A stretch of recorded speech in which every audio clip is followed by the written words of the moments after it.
ضلالة أيها الناس اتقوا الله عباد الله أوصيكم وإياي بتقوى الله اتقوا الله حق تقاته ولا تموتن إلا وأنتم مسلمون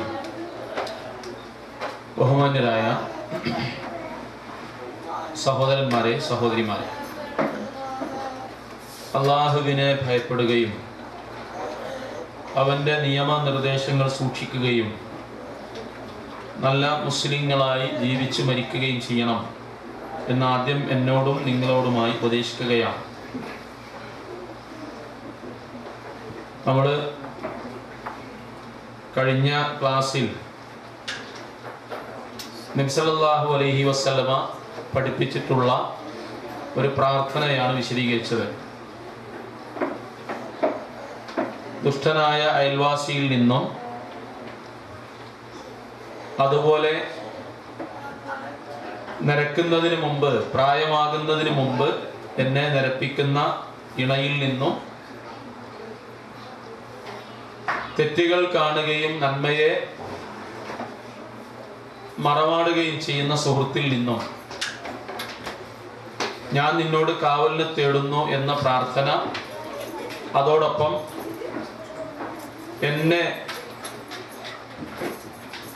എൻ്റെ മേൽ റബ്ബാകുന്ന എന്നെ ഭരിക്കുന്ന മക്കളിൽ നിന്നും ഞാൻ നിന്നോട് കാവലിന് തേടുന്നു എന്ന പ്രാർത്ഥനയാണ് കഴിഞ്ഞ ആഴ്ച നമ്മൾ സംസാരിച്ചത്. അതിൻ്റെ വിശദാംശങ്ങൾ കുറേയൊക്കെ നമ്മൾ പറയുകയും ചെയ്തു. ഇന്ന് വേറെ ഒരു പ്രാർത്ഥനയുടെ ആശയം വിശദീകരിക്കുകയാണ് നമ്മൾ ചെയ്യുന്നത്. കഴിയുന്ന ആളുകൾ ഈ പ്രാർത്ഥനകൾ ഇത് നമ്മൾ പറയുന്ന സമയത്ത് നമ്മുടെ മൊബൈലിൽ റെക്കോർഡ് ചെയ്താൽ വളരെ ചെറിയ വാക്കുകളെ ഇതിലുള്ളൂ. അതിങ്ങനെ കഴിഞ്ഞ പ്രാവശ്യത്തെ പ്രാർത്ഥന എല്ലാവർക്കും ആവശ്യമുള്ള, ജീവിതത്തിൽ വരുന്ന സംഗതികളായതുകൊണ്ട് ആത്മാർത്ഥമായി അത് പ്രാർത്ഥിക്കേണ്ടതാണ് എന്ന് പലരും പിന്നീട് പറയുകയുണ്ടായി. ആ പ്രാർത്ഥന നമ്മൾ അതിൻ്റെ വിശദാംശങ്ങളും കഴിഞ്ഞ ആഴ്ച പറഞ്ഞിട്ടുണ്ട്, പലരും റെക്കോർഡ് ചെയ്തിട്ടുണ്ടാവും. ഇന്ന് അതുപോലെ ഒരു പ്രാർത്ഥന നമ്മുടെ ജീവിതത്തെ മൊത്തം ബാധിക്കുന്ന ഒരു പ്രാർത്ഥനയും അതിൻ്റെ ആശയവും വിശദീകരിക്കലാണ്. അബീ ഹുറൈറ റളിയല്ലാഹു അൻഹു ഖാല കാന റസൂലുള്ളാഹി സ്വല്ലല്ലാഹു അലൈഹി വസല്ലമ യഖൂലു, നബി സല്ലല്ലാഹു അലൈഹി വസല്ലമ ഇങ്ങനെ പറയാറുണ്ട്, പ്രാർത്ഥിക്കാറുണ്ട്. അല്ലാഹുമ്മ, അല്ലാഹുവേ, അസ്ലിഹി ലി ദീനി അല്ലദീ ഹുവ ഇസ്മത്തു അംരി, എൻ്റെ ദീനിനെ നീ നന്നാക്കി തീർക്കണമേ. ഹുവ ഇസ്മത്തു അംരി, അതാണ് എൻ്റെ ഇസ്മത്ത് എന്ന് പറഞ്ഞാൽ തെറ്റുകളും കുറ്റങ്ങളും ഇല്ലാത്ത അവസ്ഥക്ക് ഏറ്റവും നല്ലത് അതാണ്. യാതൊരു തെറ്റുകുറ്റങ്ങളും വരാതിരിക്കാനുള്ള അവസ്ഥക്ക് നീ എൻ്റെ ദീനിനെ നന്നാക്കണമേ. വ അസ്ലിഹി ലി ദുനിയായ, എൻ്റെ ദുനിയാവിനെയും നീ നന്നാക്കണമേ. അല്ലത്തി ഫീഹാ മഅശി, ആ ദുനിയാവിലാണല്ലോ ഞാൻ ജീവിക്കുന്നത്, ആ ദുനിയാവും നീ എനിക്ക് നന്നാക്കി തരണമേ. ഇത് രണ്ടും പറഞ്ഞതിന് ശേഷം ബാക്കിയുള്ളത് പറയാം. ഇതിൽ ആദ്യം പറഞ്ഞത് അല്ലാഹുമ്മ അസ്ലിഹി ലി ദീനി ഹുവ ഇസ്മത്തു അംരി, എൻ്റെ ദീനിനെ നീ എനിക്ക് നന്നാക്കി തരണം, അതാണ് കുറ്റകരമായ കാര്യങ്ങളിൽ നിന്ന് എന്നെ സുരക്ഷിതമാക്കി തീർക്കുന്നത്.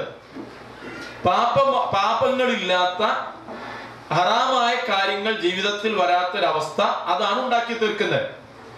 അതുകൊണ്ട് എൻ്റെ ദീനിനെ നീ നന്നാക്കി തരണമേ. ഇവിടെ നമ്മൾ ഓർത്ത് വെക്കേണ്ട ചില സംഗതികളുണ്ട്. അള്ളാഹുവിന്റെ ദീൻ ലഭിച്ചിട്ടുള്ള ആളുകൾ എന്താ ചെയ്യേണ്ടത്? നമ്മൾ അള്ളാഹുവിന്റെ ദീൻ ലഭ്യമായിട്ടുള്ള ആളുകളാണ്. ഈ ലഭ്യമായിട്ടുള്ള ആളുകൾ ചെയ്യേണ്ട കാര്യം, ഓരോ ദിവസവും അല്ല, നമ്മുടെ ജീവിതത്തിലെ ആയുസ് ഇങ്ങനെ കഴിഞ്ഞു പോവുകയും, നമ്മുടെ ഭാഷയിൽ പറഞ്ഞാൽ നമുക്ക് പ്രായമായി വരികയും, നമ്മൾ ഓരോ ദിവസവും അള്ളാഹുവിലേക്ക് ഇങ്ങനെ അടുത്തുകൊണ്ടിരിക്കുകയും ചെയ്യുന്ന സമയത്ത് നമ്മുടെ ജീവിതത്തിൽ ഓരോ ദിവസവും എന്നല്ല, കഴിയുന്ന ഓരോ സമയങ്ങളിലും അള്ളാഹുവിന്റെ ദീൻ, അള്ളാഹുവിന്റെ മതത്തിലെ നിയമങ്ങൾ ഓരോന്നോരോന്നും പാലിച്ചും അതിലുള്ള വീഴ്ചകൾ തിരുത്തിയും അതിങ്ങനെ പാകപ്പെടുത്തി നന്നാക്കി കൊണ്ടുവരലാണ്. നമ്മൾ പറയുന്ന കാര്യം ദീനിയായ കാര്യങ്ങൾ ഓരോ ദിവസവും നമ്മുടെ ജീവിതത്തിൽ കൂടുതൽ കൂടുതൽ ഉണ്ടാവുകയാണ് വേണ്ടത്. ആ ഉള്ള കാര്യങ്ങൾ തന്നെ കേടുകളഞ്ഞ, തകരാറുകൾ നീക്കം ചെയ്ത, ചെയ്യുന്ന കാര്യങ്ങൾ കൃത്യമായും ചെയ്യുന്ന രൂപത്തിൽ വേണം ആ കാര്യം. അതിന് നമ്മൾ കുറെ മുമ്പ് പറഞ്ഞ ഒരു കാര്യം പറയാനുള്ളത്, ഏതൊരു ദീനിയായ കാര്യങ്ങളും ചെയ്യുമ്പോ ആ കാര്യങ്ങളിൽ 3 കാര്യം ശ്രദ്ധിക്കണമെന്ന് നമ്മൾ മുമ്പ് പറഞ്ഞിട്ടുണ്ട്. ഒന്ന്, ആ കാര്യം അള്ളാഹുവിന് വേണ്ടി നിഷ്കളങ്കമായി ചെയ്തതായിരിക്കണം. 2, ആ കാര്യം നമ്മൾ അള്ളാഹുവിന്റെ ദീനനുസരിച്ച് പ്രവാചക തിരുമേനി ചെയ്തതുപോലെ തന്നെയാകണം.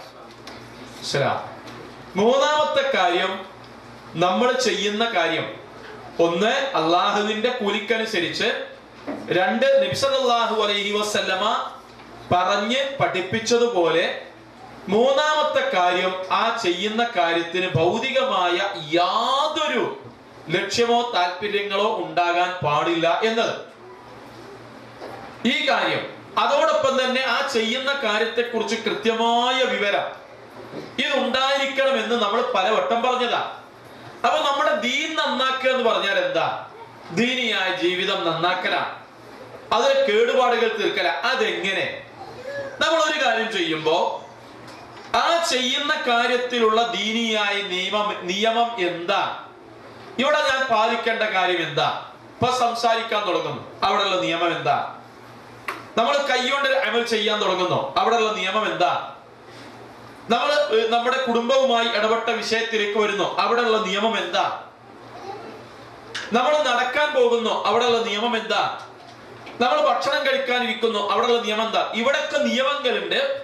ആ നിയമങ്ങളിൽ ദീനിയായ നിയമങ്ങൾ എന്റെ ജീവിതത്തിലേക്ക് നീ നന്നാക്കി തീർക്കണം. ഓരോ പ്രാവശ്യവും ഇപ്പൊ ഇടത്തെ കൈകൊണ്ട് വെള്ളം കുടിക്കുന്ന ഒരാള് അത് കേട്ട് കഴിഞ്ഞു പാടില്ല, ഉടനെ അയാളുടെ ദീനിയായ ജീവിതം കൃത്യമായി വരികയാണ്. അയാൾ പിന്നീട് വലത് കൈകൊണ്ട് തിന്നുകയും വലത് കൈകൊണ്ട് കുടിക്കുകയും ചെയ്തു തുടങ്ങി. അയാൾ മനസ്സിലാക്കി എന്താണ്? അജബൽ അംരി നബി സല്ലല്ലാഹു അലൈഹി വസല്ലം ഫി തയമ്മുനി, പ്രവാചക തിരുമേനിയുടെ കാര്യം അത്ഭുതം തന്നെയാണ്. ഏത് കാര്യത്തിലും വലതിനെ മുന്തിക്കുന്ന കാര്യത്തിൽ റസൂലുള്ളാഹി ഒരു അത്ഭുതമായിരുന്നു. ഇത് പഠിച്ച ഒരാള് വസ്ത്രം ധരിക്കുമ്പോ ബോധപൂർവം അയാൾ വലതിനെ മുന്തിക്കുന്നു, ചരിപ്പിടുമ്പോ അയാൾ വലതിനെ മുന്തിക്കുന്നു, കൊടുക്കുമ്പോ വലത് കൈ കൊണ്ട് കൊടുക്കുന്നു, വാങ്ങുമ്പോ വലത് കൈ കൊണ്ട് വാങ്ങുന്നു. ഏത് നല്ല കാര്യങ്ങളും അയാൾ വലത് കൈ കൊണ്ട് ചെയ്യുന്നു എന്നത് അയാളുടെ ദീനിലുള്ള വളർച്ചയാണ്. അങ്ങനെ ദീനിനെ വളർത്തല്, ദീനിനെ നന്നാക്കിക്കൊണ്ടല്ല, അങ്ങനെയാണ്. അല്ല, ദീന് നല്ലതാണ്, ആ ദീനിനെ നന്നാക്കി കൊണ്ടുവരിക എന്ന് പറഞ്ഞാൽ അതിലെ കേടുപാടുകളും തെറ്റുകുറ്റങ്ങളും മാറ്റിക്കൊണ്ടിരുന്നതാണ്. ഇപ്പോ നമ്മൾക്കറിയാലോ, ഇൻ ഉരീദു ഇല്ലൽ ഇസ്ലാഹ മസ്തതഅതി, ചില നബിമാര് പറഞ്ഞ പ്രാർത്ഥനയാണ്. ഇൻ ഉരീദു ഇല്ലൽ ഇസ്ലാഹ മസ്തതഅതു, പടച്ചവനെ എന്നെ കൊണ്ട് കഴിയുന്നത്ര നന്മ മാത്രമാണ് ഞാൻ ഉദ്ദേശിക്കുന്നത്. വമാ തൗഫീഖി ഇല്ലാ ബില്ലാ, ഇതിന് അള്ളാഹുവിന്റെ തൗഫീഖ് വേണം എനിക്ക്, അതിന് അള്ളാഹിന്റെ തൗഫീഖ് ഇല്ലാതെ എനിക്ക് സാധ്യമല്ല. അപ്പൊ ഒരു നല്ല കാര്യം, ഇപ്പൊ നമ്മൾ ഹയ്യാല സ്വലാ എന്ന് പറയുമ്പോൾ നമ്മൾ പറയുന്നത് എന്താ? ബാങ്ക് കൊടുക്കുന്ന ആള് ഹയ്യാല സ്വലാ എന്ന് പറയുമ്പോൾ നമ്മൾ പറയുന്നത് എന്താ? ലാ ഹൗല വലാ ഖുവത ഇല്ലാ ബില്ലാ, അള്ളാഹ്ക്കല്ലാതെ ഒരു കഴിവും ശക്തിയില്ല. എനിക്ക് ആ നിസ്കാരത്തിലേക്ക് പോകണം, എനിക്ക് ആ കർമ്മം ചെയ്യണം, അതിന് അള്ളാഹ് എന്നെ സഹായിക്കണം. ഇപ്പൊ സഹാബത്തിന്റെ പ്രാർത്ഥന ഉണ്ട്, നിങ്ങൾ സഹാബത്തിന്റെ പ്രാർത്ഥന, രോഗം വരും മനുഷ്യന്മാർക്ക്, സഹാബിമാർക്ക്. അപ്പൊ രോഗം വരുമ്പോ ഉണ്ടാകുന്ന കാര്യങ്ങൾ ഉണ്ടല്ലോ, പാപങ്ങൾ പൊറുക്കപ്പെടും, അവൻ അള്ളാഹുവിന്റെ അടുത്ത് നിന്ന് പുണ്യം കിട്ടുന്നൊക്കെ ഉള്ള. അതോടൊപ്പം സഹാബത്ത് പ്രാർത്ഥിച്ചിരുന്ന പ്രാർത്ഥന, പടച്ചവനെ എന്റെ രോഗം ശിഫയാക്കണം.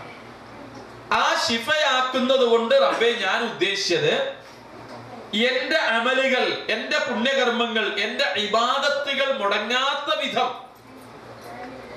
ആകണം നീ എനിക്ക് രോഗം തരേണ്ടത്. അങ്ങനെ എനിക്ക് നീ രോഗം ശിഫയാക്കണം. എന്തിന്? എന്റെ അമലുകൾ എനിക്ക് ചെയ്യാനുള്ള തൗഫീഖ് വേണം. ഞാൻ നിസ്കരിക്കാൻ പോകും, അപ്പൊ എനിക്ക് രോഗം വരുമ്പോൾ എനിക്ക് നിസ്കരിക്കാൻ പോകാൻ കഴിയില്ലല്ലോ. അപ്പൊ അങ്ങനെയുള്ള തടസ്സങ്ങൾ, ബുദ്ധിമുട്ടായ രോഗങ്ങളിൽ നിന്ന് ഞാൻ നിന്നോട് കാവലിനെ തേടുന്നു എന്ന് സ്വഹാബികൾ പ്രാർത്ഥിച്ചത് ഹദീസുകളിൽ കാണാം. കാരണം പുണ്യകർമ്മങ്ങൾ മുടങ്ങാൻ പാടില്ല, പുണ്യകർമ്മങ്ങൾ ഇല്ലാതെയാകാൻ പാടില്ല. ഇപ്പൊ നമ്മുടെ റമദാനില് റമദാൻ വരാൻ നിൽക്കുകയാണ്. റമദാന്റെ മുമ്പ് നമ്മൾ പല ആളുകളും ആത്മാർത്ഥമായി പടച്ചവരോട് പറയുന്നുണ്ട്, റബ്ബേ കഴിഞ്ഞ 10-25 കൊല്ലം അല്ലെങ്കിൽ 10-30 കൊല്ലം ഒരു നോമ്പ് പോലും വിടാതെ അനുഷ്ഠിക്കാൻ എനിക്ക് അള്ളാന്റെ വീണ്ടും കൊണ്ട് കഴിഞ്ഞിട്ടുണ്ട്. ഈ വരുന്ന റമദാനിലും ഒരു നോമ്പ് പോലും ഒഴിവാകാതെ, ഒരു തറാവീഹ് നിസ്കാരം പോലും ഒഴിവാകാതെ എന്റെ സദഖകളും എന്റെ പുണ്യകർമ്മങ്ങളും പൂർവോപരി അധികം ചെയ്യാനുള്ള തൗഫീഖ് ഈ റമദാനിലും റബ്ബേ എനിക്ക് നീ നൽകണമേ എന്ന് വളരെ ആത്മാർത്ഥമായി പ്രാർത്ഥിക്കുന്ന ഒരുപാട് സ്ത്രീ പുരുഷന്മാരും മുസ്ലിങ്ങൾക്കിടയിൽ ഉണ്ട്. എന്താ കാരണം? ഒരു പുണ്യം ഇല്ലാതെയാകരുത്, ഒരു പുണ്യം ചോർന്നു പോകരുത്. അതാണ് ദീൻ എനിക്ക് നന്നാക്കി തരിക എന്നുള്ളത്. ആ ദീൻ കൃത്യമായി ചെയ്യാനും അത് പൂർവോപരി കൂടുതൽ അമലുകൾ കൂടുതൽ വർദ്ധിപ്പിക്കാനും അങ്ങനെ നല്ല ദീനിയായ ജീവിതം നയിക്കാനും. അതുകൊണ്ടാണ് തിരുമേനി പറഞ്ഞത്, റസൂലുള്ളാഹി പറഞ്ഞത്, അൽ മുസ്ലിമു ഇദാ റുഊ ദുക്കിറല്ലാഹ്. നമ്മൾ കേട്ടിട്ടുള്ള ഒരു ഹദീസാണ്. അൽ മുഅ്മിനു ഇദാ റുഊ ദുക്കിറല്ലാഹ്. ഒരു മുഅ്മിനിനെ കണ്ടാൽ അല്ലാഹുവിനെ കുറിച്ച് ഓർക്കപ്പെടുമെന്നാണ്. കാരണം മുഅ്മിനിന്റെ ജീവിതം അങ്ങനെയാണ്. അപ്പൊ അയാളെ കാണുമ്പോ അല്ലാഹുവിനെ കുറിച്ച് ഓർമ്മ വരും, അല്ലാഹുവിന്റെ ദീനിനെ കുറിച്ച് ഓർമ്മ വരും. അപ്പൊ ദീനിയായി ജീവിക്കാനുള്ള ഒരു പ്രാമുഖ്യവും ഒരു മാനസികമായ പ്രചോദനവും അത് ഉണ്ടാക്കി തീർക്കും. അതുകൊണ്ടാണ് ഒരു മുഅ്മിനെ കണ്ടാൽ അള്ളാഹിനെ ഓർമ്മ വരും എന്ന് പറഞ്ഞു. അപ്പൊ ദീനിയായ ജീവിതം അയാൾ എല്ലാ കാര്യങ്ങളിലും ഉണ്ടാകണം. അത് അള്ളാഹിനോട് നമ്മൾ പ്രാർത്ഥിക്കണം. അല്ലാഹുമ്മ അസ്ലിഹി ലി ഫീ ദീനി ഹുവ ഇസ്മത്തു അംരി. അതിനോടൊപ്പം ഈ ഇസ്മത്ത് എന്നുള്ളതിന് അത് എന്റെ ഒരു മനക്കരുത്ത് കൂടെയാണ് എന്ന് വിശദീകരിക്കപ്പെട്ടിട്ടുണ്ട്. അതെനിക്കൊരു മനക്കരുത്താണ്. ഞാൻ ദീനിയായി ജീവിക്കുന്ന ആളാണ്. എനിക്ക് എന്റെ നിസ്കാരം, എന്റെ നോമ്പ്, എന്റെ പുണ്യകർമ്മങ്ങൾ അതൊരു ബലമാണ്. കുറ്റമില്ലാത്തൊരു ജീവിതം നയിക്കുന്ന ആളാണ് എന്ന് എനിക്കൊരു തോന്നൽ, അത് എന്റെ ദീന് എനിക്ക് നന്നാക്കി തരുന്നോണ്ടാണ്. അതുകൊണ്ട് റബ്ബേ എന്റെ ദീനിനെ നീ എനിക്ക് നന്നാക്കി തരണമേ. 2, ദുനിയായ എന്റെ ദുനിയാവും എനിക്ക് നന്നാക്കി തരണം. അല്ലത്തി ഫീഹാ മഈഷ മഈഷി, അതിലാണ് എന്റെ ജീവിതം. അപ്പൊ നമ്മള് എപ്പോഴും അറിയുന്ന ഒരു പ്രാർത്ഥന ഉണ്ടല്ലോ, റബ്ബന ആതിന ഫിദ്ദുനിയാ ഹസന വഫിൽ ആഖിറതി ഹസന വഖിന അദാബന്നാർ. അതിൽ വരുന്നുണ്ട് ബാക്കി.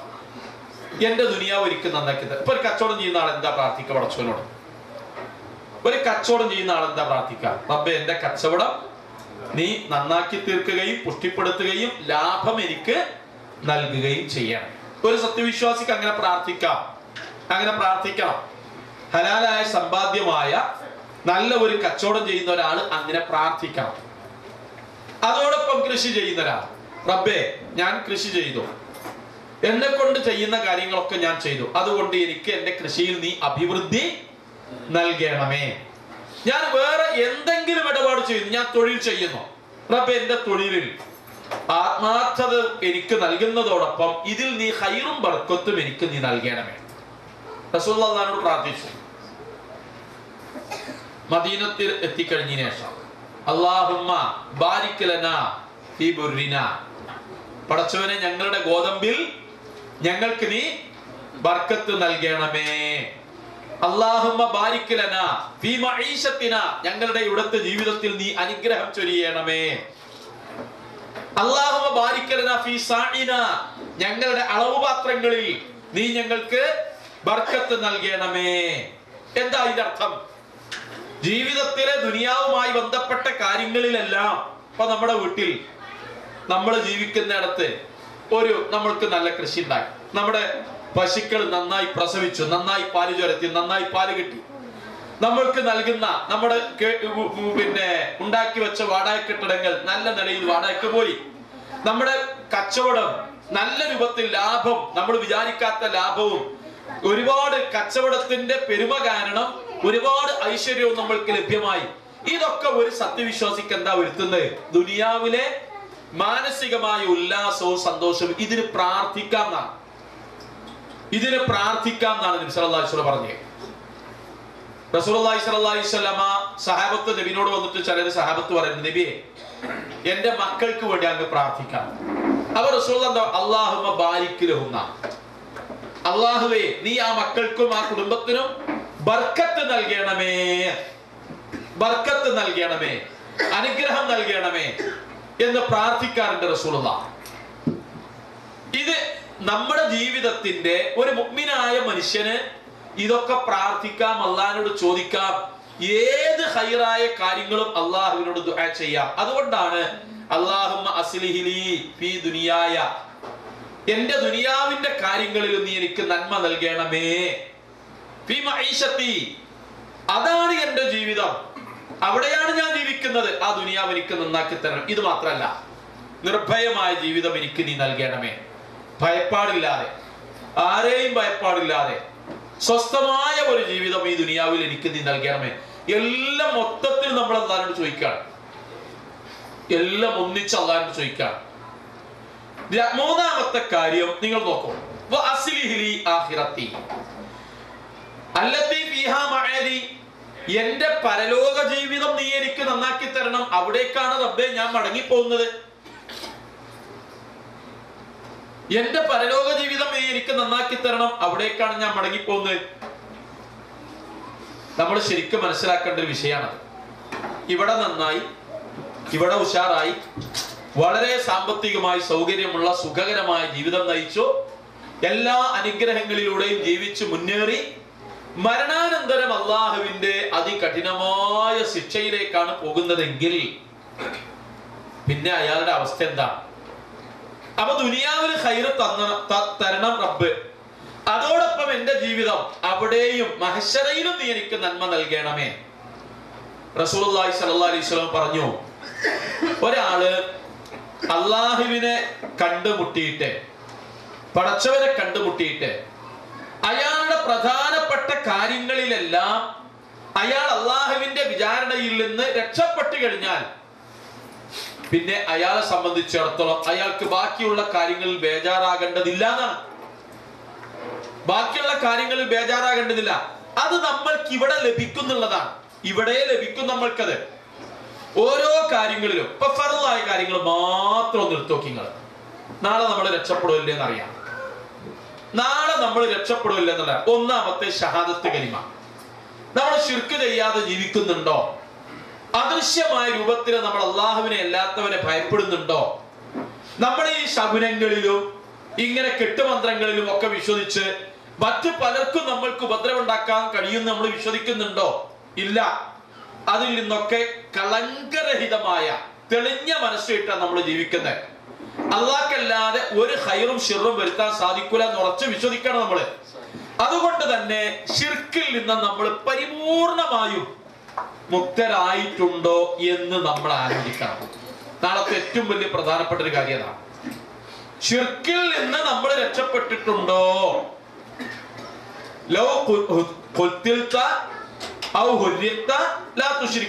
കഴിഞ്ഞ പ്രാവശ്യം പറഞ്ഞ നിങ്ങൾക്ക് ഓർമ്മ ഉണ്ടാവും. നിങ്ങൾ കൊല ചെയ്യപ്പെട്ടാലും നിങ്ങളെ ചുട്ടരിച്ചു കൊല്ലുന്നു പറഞ്ഞാലും അള്ളാഹുവിൽ പങ്കു ചേർക്കരുത്. അതിന്റെ എന്തെങ്കിലും ഒരു ചെറിയ ലാഞ്ചന മനസ്സിലുണ്ടോ എങ്കിൽ പരലോകം നഷ്ടപ്പെട്ടു പോകും. അതാണ് പരലോകം നഷ്ടപ്പെടുത്താതിരിക്കണം എന്ന് പറഞ്ഞ് നമ്മൾ അള്ളാഹിനോട് പ്രാർത്ഥിക്കാണ്, റബ്ബേ എന്റെ പരലോകവും നീ നന്നാക്കി തരണം, അവിടെയാണല്ലോ എന്റെ മടക്കം, അങ്ങോട്ടാണല്ലോ. അപ്പോ ഒരു പൂച്ച വിലങ്ങിന് പറഞ്ഞാൽ, കറുത്ത പൂച്ച വിലങ്ങിന് പറഞ്ഞാൽ, ഒരു അപശകുനം എന്ന് പറയുന്ന കാര്യം നമ്മൾ കേട്ടിട്ട് നമ്മളൊരു സംഗതിക്ക് മുടക്കം വരുത്തി പോകാതിരുന്നാൽ അതൊക്കെ ശിർക്കുമായി ബന്ധപ്പെട്ട കാര്യങ്ങളാണ്. അത് നമ്മുടെ മനസ്സിൽ നിന്ന് പരിപൂർണമായി മാറിയിരിക്കണോ? നമ്മളാണ് ശരിക്കും ആലോചിക്കേണ്ടത്. നമ്മൾ വീടുമായി ബന്ധപ്പെട്ട വിഷയം, ആ വീട്ടിലുള്ള അപശകുനങ്ങള്, അത് കുറ്റിയടിച്ചിടത്ത്, തറക്കല്ലിട്ടിടത്ത്, അതിനെ കണിയാൻ പറഞ്ഞ അല്ലെങ്കിൽ അതുമായി ബന്ധപ്പെട്ട ലക്ഷണം പറയുന്ന ആളുകൾ പറഞ്ഞ് നമ്മൾ വിശ്വസിക്കുന്നുണ്ടോ? നമ്മുടെ കല്യാണം കഴിഞ്ഞ സമയം, കല്യാണത്തിന് പോയ സമയം, കണ്ട സമയം, ഈ സമയത്തിന് നമ്മൾ കേട് പറഞ്ഞിട്ടുണ്ടോ? അപശകുനം പറഞ്ഞിട്ടുണ്ടോ? എന്തെങ്കിലും ദുർലക്ഷണം എന്ന് പറഞ്ഞിട്ട് അതിലൊക്കെ നമ്മൾ നമ്മുടെ വിശ്വാസത്തെ കൊളുത്തിട്ടിട്ടുണ്ടോ? അതല്ല, അല്ലാഹുമ്മ ലാ മാനിഅ ലിമാ അഅ്തൈത വലാ മുഅ്തിയ ലിമാ മനഅത വലാ റാദ്ദ ലിമാ ഖളൈത വലാ യൻഫഉ ദൽ ജദ്ദ് മിൻകൽ ജദ്ദ്.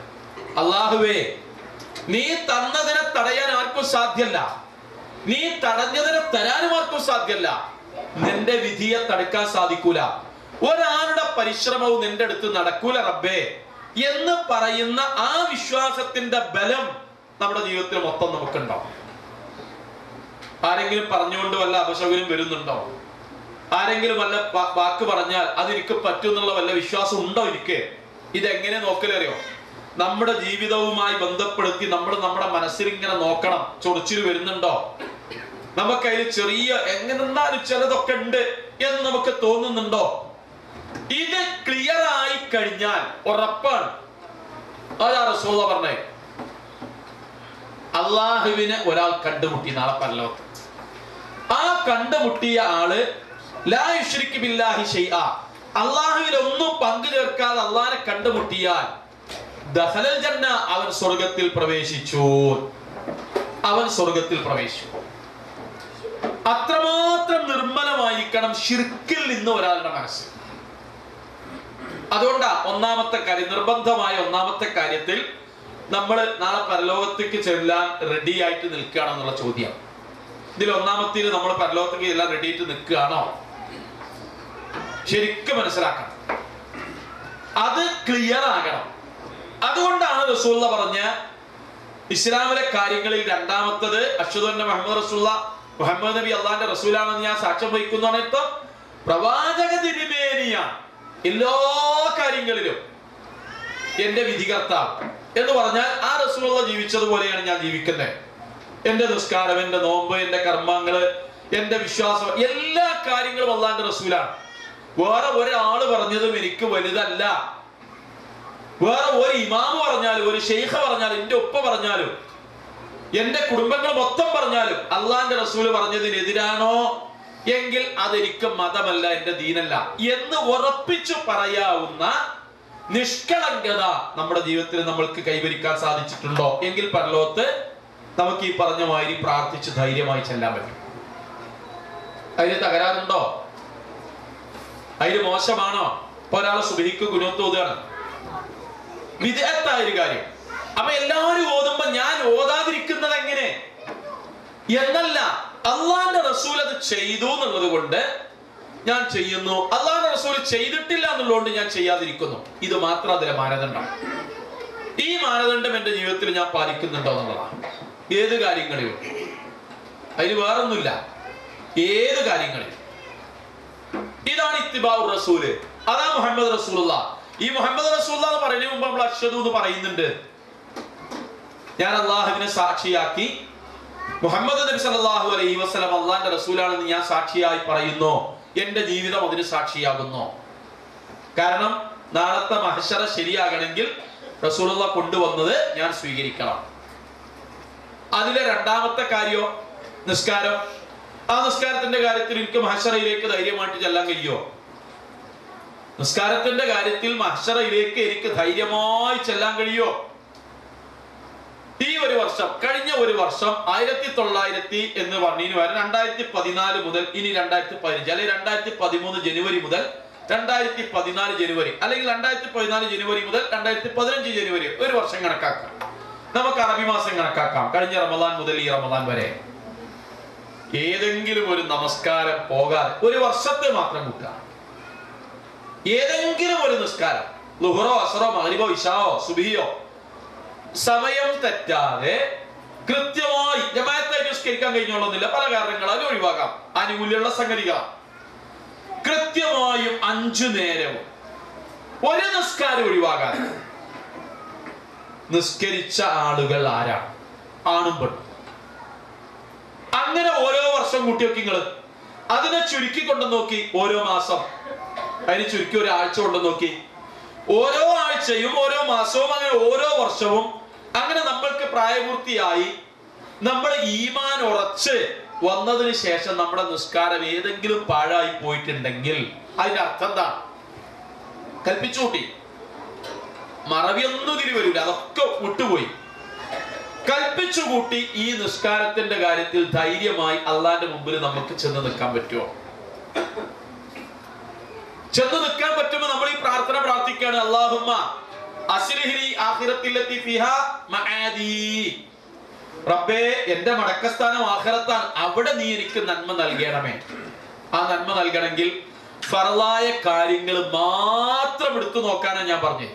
നമ്മൾ പറയുന്നത് നിസ്കാരത്തിന്റെ കാര്യം ശരിയാണോ, രണ്ടാമത്തത്, മൂന്നാമത്തത് സക്കാത്തിന്റെ കാര്യം അത് ശരിയാണോ, നമ്മുടെ ധനത്തിന്റെ കാര്യം ഒന്നുകിൽ 2.5%, അല്ലെങ്കിൽ 5%, അല്ലെങ്കിൽ 10%, അല്ലെങ്കിൽ 20%. ഇതിൽ ഏതെങ്കിലും ഒരു സംഗതിയിൽ നമ്മൾ വീഴ്ച വരുത്തിയിട്ടുണ്ടോ? സ്വന്തം നിലക്ക് ആലോചിക്കണം. അപ്പൊ നമുക്ക് അള്ളാഹിനോട് പറയാൻ പറ്റും, റബ്ബേ, ഞാൻ നിസ്കാരം കൃത്യമായി ചെയ്യുന്നുണ്ട്, ഞാൻ ശിർക്ക് ചെയ്യുന്നില്ല, റസൂലുള്ളാഹി ചെയ്ത കാര്യങ്ങൾ കഴിയുന്നത്ര ചെയ്യുന്നുണ്ട്, ചെയ്യാത്ത കാര്യങ്ങൾ പുണ്യം വിചാരിച്ച് ഞാൻ ചെയ്യണില്ല, ഒരു വിദ്യാർത്ഥി ഞാൻ ചെയ്യുന്നില്ല. എന്റെ സക്കാത്തിന്റെ കാര്യം റബ്ബേ, ഞാൻ അതിൽ ഒരു ഉറുപ്പിക പോലും കടമാക്കാതെ ഞാനത് വർഷാവർഷം ഞാൻ ചെയ്യുന്നുണ്ട് റബ്ബേ. ഇത് ഉറപ്പിച്ചു പറയാൻ ഒരാൾക്ക് കഴിയുമോ എന്നുള്ളതാണ്. ഉറപ്പിച്ചു പറയാൻ കഴിയുമോ?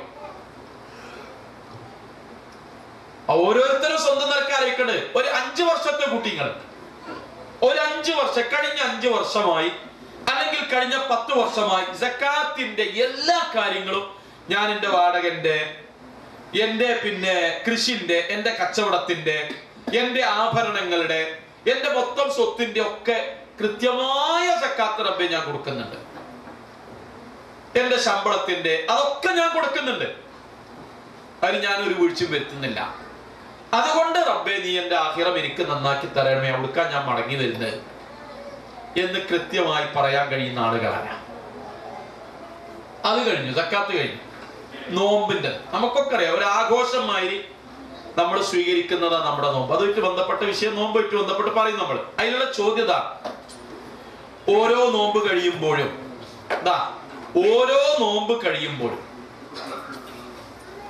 ആ നോമ്പ് കൊണ്ടുണ്ടായ മാറ്റം നമ്മുടെ ജീവിതത്തിൽ പ്രകടമാണ്. സ്വഭാവം, വിശ്വാസം, പുണ്യകർമ്മങ്ങൾ, ഓരോ കാര്യങ്ങളിലും പ്രകടം. നമ്മൾ പറഞ്ഞ് അവസാനിപ്പിക്കുക. എങ്ങനെയെന്നറിയാം, 10 കൊല്ലം നോമ്പ് നോറ്റ ഒരാളും ഒരു നോമ്പ് നോൽക്കാത്ത ഒരാളും ഈ 10 കൊല്ലത്തിന് ശേഷം ഒരു മാറ്റമില്ലെങ്കിൽ ഇയാളുടെ ഈ നോമ്പ് കൊണ്ട് പട്ടിണി അല്ലാതെ അയാൾക്കൊന്നും കിട്ടിയിട്ടില്ല എന്നല്ലേ അതിന്റെ അർത്ഥം. ആ നോമ്പുമായി അള്ളാഹിന്റെ മുമ്പിൽ ചെന്നാൽ അതിന് അള്ളാഹിന്റെ പ്രതിഫലം ഉണ്ടാകുമോ? ജനിച്ച കുഞ്ഞിനെ പോലെയാണ് എന്നുള്ള അർത്ഥത്തിലുള്ള നോമ്പാണോ അത്? അപ്പൊ ഒരു കൊല്ലം നോമ്പ് കഴിഞ്ഞിപ്പോ കഴിഞ്ഞ കൊല്ലം നോമ്പ് പറ്റൂ, അടുത്ത കൊല്ലം നോമ്പ് വരികയാണ്, 2 മാസം കഴിഞ്ഞ നോമ്പായി. ഈ നോമ്പിന്റെ മുമ്പ് ഞാൻ കഴിഞ്ഞ നോമ്പിനേക്കാൾ വല്ല മാറ്റം എന്റെ ജീവിതത്തിൽ വന്നിട്ടുണ്ടോ? ആണും പെണ്ണും ആലോചിക്കേണ്ടതാണ്. അങ്ങനെയാണ് ചിന്തിക്കണ്ടേ. ഈ നോമ്പായിട്ടാണ് എനിക്ക് റസൂലുള്ളാഹി പറഞ്ഞില്ലേ, നോമ്പ് അവസാനിക്കുന്നതോടെ അള്ളാഹു മലക്കുകളോട് പറയും, ഇതാ എന്റെ അടിമകൾ ക്ഷീണിച്ച് വിശന്ന് പരവശരായി അവരെന്നെ കണ്ടുമുട്ടാൻ ഒരുങ്ങി നിൽക്കുകയാണ്. അതുകൊണ്ട് സ്വർഗത്തിനോട് അല്ലാഹു തആല പറയും, ഇസ്തഇദ്ദി, നീ അണിഞ്ഞൊരുങ്ങി നിൽക്ക്, പൂർവാധികം അണിഞ്ഞൊരുങ്ങി നിൽക്ക്. കാരണം നോമ്പുകാരായ എന്റെ അടിമകൾ നിന്നെ കണ്ടുമുട്ടാൻ, നിന്നിലേക്ക് വരാൻ പാത്തു നിൽക്കണമേ. അതുകൊണ്ട് ഇസ്തഇദ്ദി വതസയ്യനി, അലങ്കാരങ്ങൾ കൂടുതൽ സ്വീകരിക്കും. ഇത് സുദീർഘമായ ഹദീസ്, നോമ്പുമായിട്ട് ബന്ധപ്പെട്ട തൊട്ടു മുമ്പ് നമ്മളെ വിശദീകരിക്കും. അങ്ങനെ നമ്മളെ കാത്തു നിൽക്കണമെങ്കിൽ ആ നോമ്പ് കിട്ടാൻ നമ്മൾ ചെല്ലണ്ടേ? അല്ലെങ്കിൽ റസൂലുള്ളാഹി പറഞ്ഞ നോമ്പ് ആവും. എത്ര നോമ്പുകാരാന്നുള്ള നോമ്പ്, അങ്ങനെ നോമ്പ് നോക്കിയിട്ടുണ്ടോ? ആ കൂലി നമുക്ക് കിട്ടണ്ടേ? കിട്ടുമോ എന്ന് ഞാൻ നിങ്ങളോടല്ല ചോദിക്കണേ, ഞാൻ എന്നോടും നിങ്ങളോട് ചോദിക്കണം. എന്നിട്ട് ഇങ്ങനെ പ്രാർത്ഥിച്ചു നോക്കി, പടച്ചവനെ, എന്റെ ആഖിറത്ത് നീ എനിക്ക് നന്നാക്കി തരണമേ. അല്ലത്തി ഫീഹാ മആദി, ആ ആഖിറത്തിലേക്കാ ഞാൻ മടങ്ങി വരുന്നത് റബ്ബേ. 5-മത്തത് ഹജ്ജ്. കൃത്യമായി അള്ളാന്റെ റസൂൽ പറഞ്ഞ ഹജ്ജ് നമ്മൾ നിർവഹിച്ചു. റസൂലുള്ളാഹി ചെയ്ത പോലെ ആ ആത്മാർത്ഥമായി ആ രൂപത്തിലുള്ള ഹജ്ജും ഉംറയും നമ്മൾ നിർവഹിച്ചോ, ആ ഹജ്ജ് നമുക്ക് നാളെ പരലോകത്ത് കൊണ്ടുവന്നാൽ നമ്മൾക്ക് പാപമോചനം കിട്ടുമോ? ഇനി അത് കഴിഞ്ഞു, ഹറാമായ കാര്യം എണ്ണി പറയില്ല. കടുത്ത ഹറാമായ കാര്യങ്ങളിൽ നിന്ന് പരിപൂർണമായി നമുക്ക് വിട്ടു നിൽക്കാൻ സാധിച്ചിട്ടുണ്ട്. അള്ളാഹു വിരോധിച്ച കാര്യങ്ങളിൽ നിന്ന് വിട്ടുനിൽക്കാൻ നമുക്ക് സാധിച്ചിട്ടുണ്ടോ? പരിപൂർണമായും. അപ്പൊ അത് അള്ളാഹിന്റെ മുമ്പിൽ നമ്മൾ കൊണ്ടു ചെല്ലുമ്പോ നമുക്ക് എന്തായിരിക്കും? ആയിഷ ബീവി പറഞ്ഞെന്താ? ആയിഷ റളിയല്ലാഹു അൻഹ പറഞ്ഞെന്താ? റസൂലുള്ളാഹി പറഞ്ഞതായിട്ട് എന്താ പറഞ്ഞത്? ഒരാളെ അള്ളാഹു കഠിനമായി വിചാരണക്കൊരുങ്ങിയാൽ അയാളുടെ കാര്യം കഷ്ടം തന്നെയാണ്, കഷ്ടം തന്നെയാണ്. എന്നാൽ അള്ളാഹ് തോന്നിയ മാതിരി ഓരോരുത്തരെ തോന്നിയ മാതിരി വിചാരണ ചെയ്യുന്നല്ല ആശയം. അതിലുള്ള ആശയം ഇതാണ്: ഒരുപാട് കണക്ക് പറയാനുണ്ടെങ്കിൽ അതിലൊക്കെ ഒരുപാട് വീഴ്ചകൾ വന്നു പോയാൽ അയാളുടെ അവസ്ഥ എന്താണ്? അതുകൊണ്ടാണ് തിരുമേനി പറഞ്ഞത് നിസ്കാരത്തിന്റെ കാര്യം മാത്രം. നബി പറഞ്ഞല്ലോ, നിസ്കാരത്തിന്റെ കാര്യത്തിൽ ഒരാൾ പരിപൂർണമായും തൃപ്തികരമാണ് അയാളുടെ അവസ്ഥയെങ്കിൽ അയാള് അവൻ രക്ഷപ്പെട്ടത് തന്നെ. അവിടെങ്ങാനും തകരാറ് വന്നാലോ ബാക്കിയൊക്കെ ഉണ്ടായാൽ പോലും അയാളുടെ കാര്യം അപകടമാണ്. എത്ര കൃത്യമാണ് ആ സംഗതി. കച്ചറന്റെ കാര്യം വന്നപ്പോ റസൂലുള്ളാഹി പറഞ്ഞു, ബഹളത്തിന്റെ കാര്യം. പരലോകത്ത് ആദ്യം വിചാരണക്കെടുക്കുക അയൽവാസികൾ തമ്മിലുള്ള ബഹളമാണ്. അതിലെങ്ങാനും ആ കച്ചറയിലെങ്ങാനും അള്ളാന്റെ മുമ്പിൽ വിചാരണയിൽ തോൽക്കേണ്ടി വന്ന അവസ്ഥ വന്നാ പിന്നെ ഓന്റെ കാര്യം എടുക്കാനുണ്ടോന്നാണ്. രക്തത്തിന്റെ കാര്യത്തിൽ സഹോദരന്മാർ തമ്മിലുള്ള പകയും കൊലപാതകവും രക്തം ചിന്തലുമാണ് വിചാരണക്ക് വരുന്നത്. അവിടെ തകരാറ് വന്നാലുള്ള പ്രശ്നം എന്താണ്? അപ്പൊ ഇതിന് ഓരോന്നും ഇങ്ങനെ കൃത്യമായി അളന്ന് തൂക്കി നോക്കി പോകുമ്പോ അതിനെളുപ്പമുള്ള പണി അവനാന്റെ ജീവിതം ഓരോ ആഴ്ച ഓരോ ദിവസവും കുറേശ്ശെ കുറേശ്ശെ വിലയിരുത്തി പോയാൽ ഇതിനൊരു കൃത്യമായ മറുപടി ഉണ്ടാവും. അപ്പൊ നമുക്ക് അള്ളാഹിനോട് പറയാം, പടച്ചോനെ, നമ്മൾ പറഞ്ഞ മാതിരി എന്റെ ദീൻ എനിക്ക് നന്നാക്കി തരണം, എന്റെ ദുനിയാവും എനിക്ക് നന്നാക്കി തരണം, എന്റെ ആഖിറവും നീ എനിക്ക് നന്നാക്കി തരണം. കാരണം ദീൻ നന്നാക്കി തരണം എന്ന് പറഞ്ഞാൽ അതാണ് എന്റെ പാപമോചനത്തിലുള്ള വഴി, കുറ്റമറ്റ ജീവിതത്തിന്റെ വഴി അതാണ്. ദുനിയാവ് നന്നാക്കി തരണം, അവിടെയാണല്ലോ റബ്ബേ ഞാൻ ജീവിക്കണത്, അതിലൊക്കെ നീ എനിക്ക് ബർക്കത്ത് നൽകണം. ആഖിറം എനിക്ക് നന്നാക്കി തരണം, ഞാൻ അവിടേക്കാണ് വരുന്നത്. നാലാമത്തത് റസൂൽ പറഞ്ഞത് അറിയോ? വജ്അലിൽ ഹയാത സിയാദത്തൻ ഫീ കുല്ലി ഖൈരിൻ. വജ്അലിൽ ഹയാത സിയാദത്തൻ ഫീ കുല്ലി ഖൈരിൻ. പടച്ചോനെ, എന്റെ ജീവിതം മൊത്തം നന്മ അധികരിപ്പിക്കുന്നതിനെ കുറിച്ചുള്ള അവസ്ഥയിലാക്കണം. ഉള്ള നന്മ ചോർന്നു പോകലല്ല. കഴിഞ്ഞ റമദാനിലൊക്കെ ഞാൻ നല്ലോ സദഖ കൊടുത്തിനി, ഈ പ്രാവശ്യം എന്താണ് അത്ര കൊടുത്തില്ല. സുന്നത്തൊക്കെ ഞാൻ നല്ലോണം ആചരിച്ചു, ഇപ്പൊ സുന്നത്തെ കെട്ടുപോയി, പറലന്നുള്ളൂ. ഒരുപാട് ദിക്റുകളും പ്രാർത്ഥനകളും ഒക്കെ ചെല്ലിയിരുന്നു, ഞാന് ഖുർആനൊക്കെ ധാരാളം ഓതിയിരുന്നു. ഇപ്പൊ അതിനൊന്നും സമയം കിട്ടുന്നില്ല. ഞാൻ എന്റെ കുടുംബങ്ങളൊക്കെ സന്ദർശിച്ചിരുന്നു ഒഴിവും സമയമൊക്കെ ഉണ്ടാവുമ്പോ അതിന്റെ പ്രതിഫലം ആലോചിച്ച് ഇപ്പൊ പോകാനൊന്നും ഒഴിവില്ല. ഞാൻ എന്റെ സുഹൃത്തുക്കളോട് നല്ല നല്ല കാര്യങ്ങൾ പറയുകയും കുശലാന്വേഷണങ്ങളൊക്കെ നടത്തുകയും ഇപ്പൊ എനിക്ക് അതിനൊന്നും സമയമില്ലാതെയായി. ഇങ്ങനെയാണോ? അങ്ങനെ ഒരു ജീവിതം നീ എനിക്ക് നൽകരുത് അല്ലാഹുവോട്. എനിക്ക് ആയുസ് വർദ്ധിക്കും തോറും അതിലൊക്കെ നന്മ ചെയ്യാനുള്ള നിങ്ങൾ നോക്കി വാക്ക്, വജ്അലിൽ ഹയാത സിയാദത്തൻ ഫീ കുല്ലി ഖൈരിൻ. എല്ലാ നന്മകളിലും അധികം വർധനവ് കിട്ടുന്ന ഒരു ജീവിതം നീ എനിക്ക് നൽകണം. കുറെ ആയുസ് ജീവിച്ചു, ആ ആയുഷ്കാലം മുഴുവനുള്ള നന്മയൊക്കെ ചോർന്നു പോകുന്നതല്ല, ആയുഷ്കാലം മുഴുവനും നന്മ കിട്ടുന്ന രൂപത്തിൽ നീ എനിക്ക് ജീവിതം നൽകണമേ.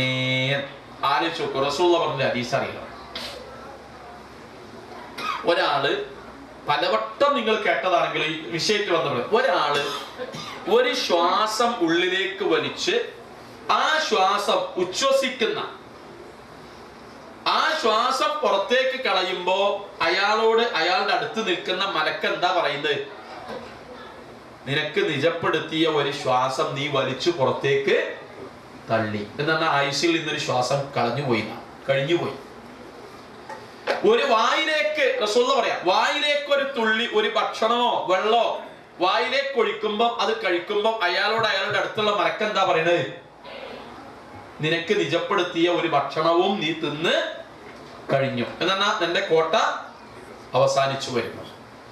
ഒരാൾ ഒരു സ്റ്റെപ്പ് മുന്നോട്ട് വെക്കുമ്പോ അയാളോട് മലക്ക് പറയുന്നത് എന്താ? നിനക്ക് നിശ്ചയിച്ചിട്ടുള്ള ഒരു സ്റ്റെപ്പ് നീ മുന്നോട്ട് വെച്ചു കഴിഞ്ഞു. എല്ലാം അങ്ങനെയാണ്. അപ്പൊ ആയുസ് കൂടുന്തോറും അതിൽ നന്മകൾ അധികമായി ചെയ്യാനുള്ള ഒരു അവസ്ഥ നീ എനിക്ക് നൽകണമേ റബ്ബേ. അടുത്തത് അവസാന റസൂലുള്ള പറയാം, വജ്അലിൽ മൗത റാഹത്തൻ ലി മിൻ കുല്ലി ശർരി. എല്ലാ തിന്മകളോടും യാത്രയായി എല്ലാ തിന്മകളിൽ നിന്നും വെടിഞ്ഞിട്ടുള്ള ഒരു മരണം വേണം റബ്ബേ നീ എനിക്ക് നൽകാൻ. എന്തൊരു ആശയസമ്പുഷ്ടമായ പ്രാർത്ഥനയാണ്. ഞാനൊരു ക്ലാസ്സിൽ മുമ്പ്, കുറെ വർഷങ്ങൾക്ക് മുമ്പ് ഞാനൊരു ക്ലാസ്സിൽ പറഞ്ഞത് നിങ്ങൾ ഓർമ്മ ഉള്ളവരുണ്ടാവും, പലരും അന്നിന്റെ മുമ്പിലില്ല. ഞാനത് ഒന്നുകൂടി ആവർത്തിച്ചു പറയാം. നമ്മൾ നല്ല മരണത്തെ വിലയിരുത്തൽ എങ്ങനെ? നമ്മൾ നല്ല മരണത്തെ വിലയിരുത്തൽ എങ്ങനെ? ചീത്ത മരണത്തെ വിലയിരുത്തൽ എങ്ങനെ? നമ്മൾ നല്ല മരണത്തെ വിലയിരുത്തുക എന്ന് പറഞ്ഞാൽ എല്ലാരും കൂടി, എല്ലാരും വന്നു, എല്ലാ കുടുംബക്കാരും വന്നു, എല്ലാ കൂട്ടക്കാരും വന്നു, മക്കള് വന്നു, മരുമക്കള് വന്നു, ഗൾഫിലുള്ളവര് വന്നു, വിദേശത്ത് എല്ലാരും വന്നു. ആരാ മരിക്കാൻ കിടക്കുന്നത്? വാപ്പ അല്ലെങ്കിൽ ഉമ്മ, നമുക്ക് വേണ്ടപ്പെട്ട ഏറ്റവും അടുത്ത ആൾ. അങ്ങനെ മരിക്കാൻ കിടക്കുന്നു. എല്ലാരും വകയും വെള്ളം കൊടുത്തു, എല്ലാരും തൊട്ടി തലോടി, ഉമ്മാനെ അല്ലെങ്കിൽ ഉപ്പാനെ ഉമ്മ വെച്ചു, ചുംബിച്ചു, ഉമ്മാന്റെ ശരീരത്തില് പിന്നെ ചേർന്ന് കടന്നു. എല്ലാരും ഇനി ആരും വരാല്ല, ഒക്കെ റാഹത്തായി. എല്ലാരും കണ്ടു, സംസാരിക്കാനൊന്നും ഉപയോഗിക്കണില്ല, എന്നാ എല്ലാരും കണ്ടു. വാപ്പ ചിരിക്കുന്നുണ്ട് നമ്മൾ പറയുന്നുണ്ട്, വാപ്പ ചിരിക്കുന്നുണ്ട്, അന്നെ മനസ്സിലായിന്, ഇന്നാളെ മനസ്സിലായിന്, മറ്റേ താത്താനെ മനസ്സിലായി, കുട്ടിനെ മനസ്സിലായി, എല്ലാരും മനസ്സിലായി, റാഹത്തിൽ കിടക്കുക. അങ്ങനെ വാപ്പ അങ്ങനെയുണ്ട്, അല്ലെങ്കിൽ ഉമ്മ അങ്ങനെയുണ്ട്. അവസാനത്തെ ശ്വാസം വലിച്ചു പോയി. നമ്മൾ എന്ത് പറയും? ഇങ്ങനെ ഒരാളെ മരിച്ചു കഴിഞ്ഞാൽ നമ്മൾ എന്ത് പറയും? മരിക്കുമ്പോ ഇങ്ങനെ മരിക്കണം, എന്തോ ഒരു റാഹത്ത്. അങ്ങനെ നമ്മൾ പറയുന്നത് മയമാക്ക മരിച്ച മാതിരി മരിക്കണം ചങ്ങായിമാരെ, അതല്ലേ മരണം.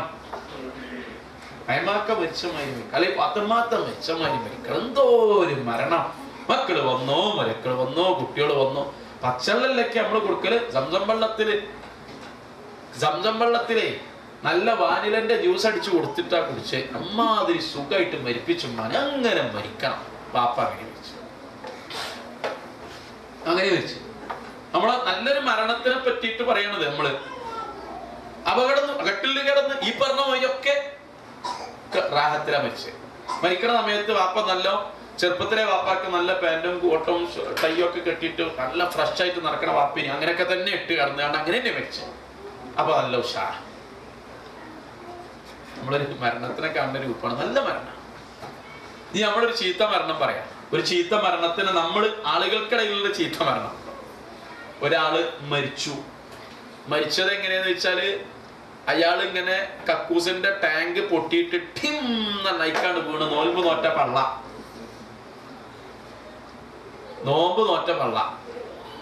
ഒരു മഗ്‌രിബിന്റെ തൊട്ട് മുമ്പുള്ള സമയം ആണ്ട് വീണു. ഇയാൾ അതിൽ മുങ്ങി പൊങ്ങിയിട്ട് മൂക്കിലും ഒക്കെ വായിലൂടെയൊക്കെ മലം വലിച്ചു കയറ്റി ശ്വാസം മുട്ടി വയറൊക്കെ ഇങ്ങനെ നിറഞ്ഞ് അയാൾ നല്ലോണം അങ്ങോട്ട് മലത്തിൽ കിടന്നാണ് മരിച്ചു. അങ്ങനെ നോൽമ്പ് തുറക്കാനുള്ള സമയത്തായി മരണം. ആ മരിക്കണ അവസ്ഥയാണിത്. അയാൾ വായിലേക്ക് മുഴുവൻ വലിച്ചു കയറ്റിയത്. ഇപ്പൊ ഭക്ഷണം കഴിക്കാൻ നേരത്ത് പറയാൻ പറ്റൂല, ഇഞ്ഞത് പിന്നെ വല്ലാതെ ഭക്ഷണം പറഞ്ഞുപോയി. അപ്പൊ ഇടക്കിടക്ക് വല്ലാതെ തിന്നുന്നവനോട് പറഞ്ഞാൽ മതി. അപ്പൊ ഇങ്ങനെ മരിക്കാൻ വിചാരിച്ചോളി. ഇങ്ങനെ മരിച്ചിട്ട് അയാൾ മരിച്ചിട്ട് വിവരമൊക്കെ അറിഞ്ഞ് വന്ന് അയാളെ വലിച്ചു കയറ്റി പൈപ്പ് പിടിച്ചിട്ട് നല്ലോണം കൈകൊണ്ടൊന്നും തൊടാൻ പറ്റില്ലല്ലോ, പൈപ്പ് കൊണ്ടൊക്കെ ശരിക്കടിച്ച് മൂക്കിലും തൊള്ളിയിലും മുടിമലും ആകെ മലാണ്. അത് പഴയതും പുതിയതൊക്കെ ആകെ മുങ്ങി കുളിച്ച് അടിച്ചു വൃത്തിയാക്കി ഒക്കെ ശരിയാക്കി അയാളെ പിന്നെയും കഴുകി ഇപ്പോഴൊന്നും മയ്യത്ത് കുളിപ്പിക്കല്ലത്, അല്ലാതെ തന്നെ അയാളെ കഴുകുകയാണ്. കഴുകി വൃത്തിയാക്കി അവസാനം അയാളെ മയ്യത്ത് കുളിപ്പിച്ചു. കർപ്പൂരത്തിന്റെ വെള്ളം പിന്നെയും കർപ്പൂരക്കെട്ട് നല്ലോ. അങ്ങനെ അയാളെ കൊണ്ടുപോയി മറമാടി കഴിഞ്ഞ് വന്ന് നമ്മള് എങ്ങനെ അബൂബക്കറാക്ക മരിച്ച വർത്താനം പറയണ്ട, അബൂബക്കറാക്ക മരിച്ച വർത്താനം തന്നെ പറയണ്ട, ആർക്കും ഇത് കേൾക്കണ്ട. ഇങ്ങനെ ഒരു മനുഷ്യൻ മരിക്കാൻ പാടില്ല. ആലോചിച്ച് നോക്കി, നമ്മളിപ്പോ ഒരു മരണത്തെ വിലയിരുത്തിയല്ല, ഇങ്ങനെ മരിക്കാൻ പാടില്ല. ആദ്യത്തെ ആള് വാപ്പയാണോ ഉമ്മയാണോ എങ്ങനെ മരിച്ചത്? അയാളെ കടക്കുമ്പോഴും കൂടി പടിഞ്ഞാട്ടേക്ക് നോക്കിയിട്ടില്ല, അയാൾ നിസ്കരിച്ചു നോക്കിയിട്ടില്ല. ശരിക്ക് നോൻപ് ഒൽക്കണ്, നോൻപ് നോറ്റിട്ടില്ല എന്ന് അറിയാതൊക്കെ പിന്നെ റമദാൻ മാസത്തിൽ അതിൽ നാട്ടിൽ നിന്ന് ഉടുക്കിയതിനോട് പോകും. എന്നാ നോൻപുണ്ടോ ഇല്ലേ എന്നുള്ള അറിയില്ലല്ലോ, നോൻപും നോൽക്കൂല. പിന്നെ സക്കാത്ത് കൊടുത്തിട്ടുള്ള ശീലമല്ല. അഥവാ വല്ലതും കൊടുക്കുകയാണെങ്കിൽ അവനാന്റെ കുട്ടിയൊക്കെ തന്നെ ഓരോ പേരിലൊക്കെ ആക്കിയേക്കും, അങ്ങോട്ട് ആക്കിയേക്കും. പിന്നെ ഹജ്ജൊന്നും ഇപ്പൊ അങ്ങനെ ഇറങ്ങാറായിട്ട് ചെയ്യണം എന്നുള്ള വാദമൊന്നും മൂപ്പരിക്കില്ലേന്ന് ഹജ്ജും ചെയ്തില്ല. പക്ഷെ നല്ല മരണം. ഇയാളെങ്ങനെ മരിച്ചു അറിയോ? രണ്ടാമത്തെ ആള് അയാള് നോമ്പോറ്റ് ഇത്തിക്കാഫ് ഇരിക്കുന്ന ആളാണ്. എല്ലാ റമദാനിലും നോമ്പൊലിക്കുന്ന ആള്. ഊറ്റത്തിൽ സന്തോഷത്തോടെ നോമ്പൊലിക്കുന്ന ആളാണ് ഈ ടാങ്ക് വീണ് മലം മുഴുവൻ വായിലേക്കും വയറിലേക്കും വലിച്ചു കയറ്റിട്ട് മരിച്ചത്. ഈ ഒന്നാമത്തെ ആളെ ആരാ കൊണ്ടുപോവുക? ഈ റൂഹ ആരെ ഈ കടക്കില് വാനിലന്റെ ജ്യൂസും അടിച്ചു പോയ ആളെ ആരാ കൊണ്ടുപോവുക? അദാബിന്റെ മലക്കീങ്ങൾ. രണ്ടാമത്തെ ആളെ അയാള് ആ മരണത്തോടു കൂടെ അയാൾ സുഗന്ധം അനുഭവിച്ചു തുടങ്ങി. റഹ്മത്തിന്റെ മലക്കുകളെ സ്വർഗത്തിലെ പുടവയിൽ കൊണ്ടുവന്ന് ആ പുടവയിൽ റൂഹിനെ കൊണ്ടുപോവുകയാണ്. നമ്മൾക്ക് കാണുന്ന ആളല്ല, മലക്കുകൾ അയാളെ റൂഹിനെ കൊണ്ടുപോകുന്നു അള്ളാഹുവിന്റെ അടുത്തേക്ക്. അയാളുടെ മരണത്തിനെ നമ്മൾക്ക് പുച്ഛത്തോടു കൂടി ഓർക്കുമ്പോ ആദ്യത്തെ ആളെ മരണം നമ്മൾ സന്തോഷത്തോടു, ഇവരുടെ രണ്ടുപേരുടെയും പരലോകം ആലോചിച്ചു നോക്കുമ്പോഴാണ് ഈ പറഞ്ഞത്. അള്ളാന്റെ റസൂൽ എന്താ പ്രാർത്ഥിച്ചത്? വജ്അലിൽ മൗത റാഹത്തൻ ലീ മിൻ കുല്ലി ശർരി. എല്ലാ തിന്മകളിൽ നിന്നും എനിക്ക് സ്വസ്ഥത ലഭിക്കുന്നതാകണം റബ്ബേ എന്റെ മരണം, റാഹത്ത് ലഭിക്കുന്നതാകണം. നമ്മൾ മരിക്കാൻ കിടക്കുന്നൊന്ന് ആലോചിച്ച് നോക്കി. ഈ മയ്യത്ത് കൊണ്ടുപോകുമ്പോഴേ നമ്മളെ മയ്യത്താണ് ആ കൊണ്ടുപോകുന്നതെന്ന് മാത്രം ഒന്ന് ആലോചിച്ച് നോക്കി. ഞാനിപ്പോ ഇതിന്റെ ഒപ്പം പോവുകയാണ്, ഞാനല്ല ഇപ്പൊ പോണേ, എന്റെ മയ്യത്താണ് ഇപ്പൊ ഈ കൊണ്ടുപോണേ. എന്തായിരിക്കും ആ സമയത്തുള്ള നമ്മുടെ അവസ്ഥ? നമ്മൾ മരിക്കാൻ കിടക്കുന്ന അവസ്ഥ എന്തായിരിക്കും? നമ്മൾ മരിക്കുമ്പോഴുള്ള അവസ്ഥ എന്തായിരിക്കും? ഒരാണും ഒരു പെണ്ണും ഇത് ആലോചിക്കേണ്ടതില്ലേ? തിന്മകൾ ചെയ്യാതെ തിന്മകളിൽ നിന്ന് റബ്ബേ തിന്മ ചെയ്ത് ജീവിക്കുന്ന ഒരു അവസ്ഥ വന്നാൽ അങ്ങനെയുള്ള ഒരു ജീവിതം എനിക്ക് വേണ്ടെന്നാണ് അതിന്റെ അർത്ഥം. എല്ലാ തിന്മകളിൽ നിന്നും റാഹത്താകുന്ന ഒരു അവസ്ഥ വേണം. അങ്ങനെ നീ എന്നെ മരിപ്പിക്കണ്ടേ, അങ്ങനെ നീ എന്നെ മരിപ്പിക്കണ്ടേ. അതുകൊണ്ടാണ് റസൂലുള്ള പറഞ്ഞത്, മയ്യത്തിന്റെ കബറിലെത്തി കൂടെ അങ്ങനെ പോകുമ്പോൾ പറയില്ലേ, ഈ എത്ര ഭാഗ്യവാനാണ്, ഈ കുഴപ്പം നിറഞ്ഞ ഫിത്തന നിറഞ്ഞ ഈ ദുരിതം നിറഞ്ഞ എന്ന് പറഞ്ഞാൽ ഈ പാപങ്ങൾ പെരുകി നിൽക്കണ ഈ ലോകത്ത് നിന്ന് രക്ഷപ്പെട്ടു പോയല്ലോ എന്ന് പറയുന്ന ഒരു കാലം എന്നാ. അതാ ഈ കാലം. നിങ്ങൾ റസൂലുള്ള സഹാബത്തിനോട് പറഞ്ഞ നിങ്ങൾക്ക് ഇപ്പൊ ഈ ഭൂമിന്റെ മേലെ നല്ലേ, കാരണം ഇവിടെ യാതൊരു പ്രശ്നമില്ല, സുഖമായി ദീനിയായി ജീവിക്കാം. പക്ഷെ വരുന്ന കാലമൊന്നും അങ്ങനെയല്ല. ദീനിന്റെ മേലെ ഭൂമിയുടെ മേലെ ജീവിക്കുന്ന ആള് ആലോചിച്ചു പോകും. മരിച്ചവനോട് പറയും ഇതൊക്കെ ഭാഗ്യവാനാ, മരിച്ചു പോയല്ലോ. ആ ഒരു അവസ്ഥ സത്യത്തിൽ ഇപ്പൊ വന്നു നിൽക്കുമ്പോ നമ്മൾ നമ്മുടെ മരണത്തെ കുറിച്ച് ആലോചിക്കുമ്പോ ഇങ്ങനെ പ്രാർത്ഥിക്കാൻ നമുക്ക് സാധിക്കും. ഈ 5 കാര്യങ്ങൾ ഇത് പ്രധാനപ്പെട്ട സംഗതികളാണ്. ഒന്ന്, ഞാൻ ഇതിന്റെ മലയാളം പറയാം. റബ്ബേ എന്റെ ദീൻ എനിക്ക് നന്നാക്കി തരണം.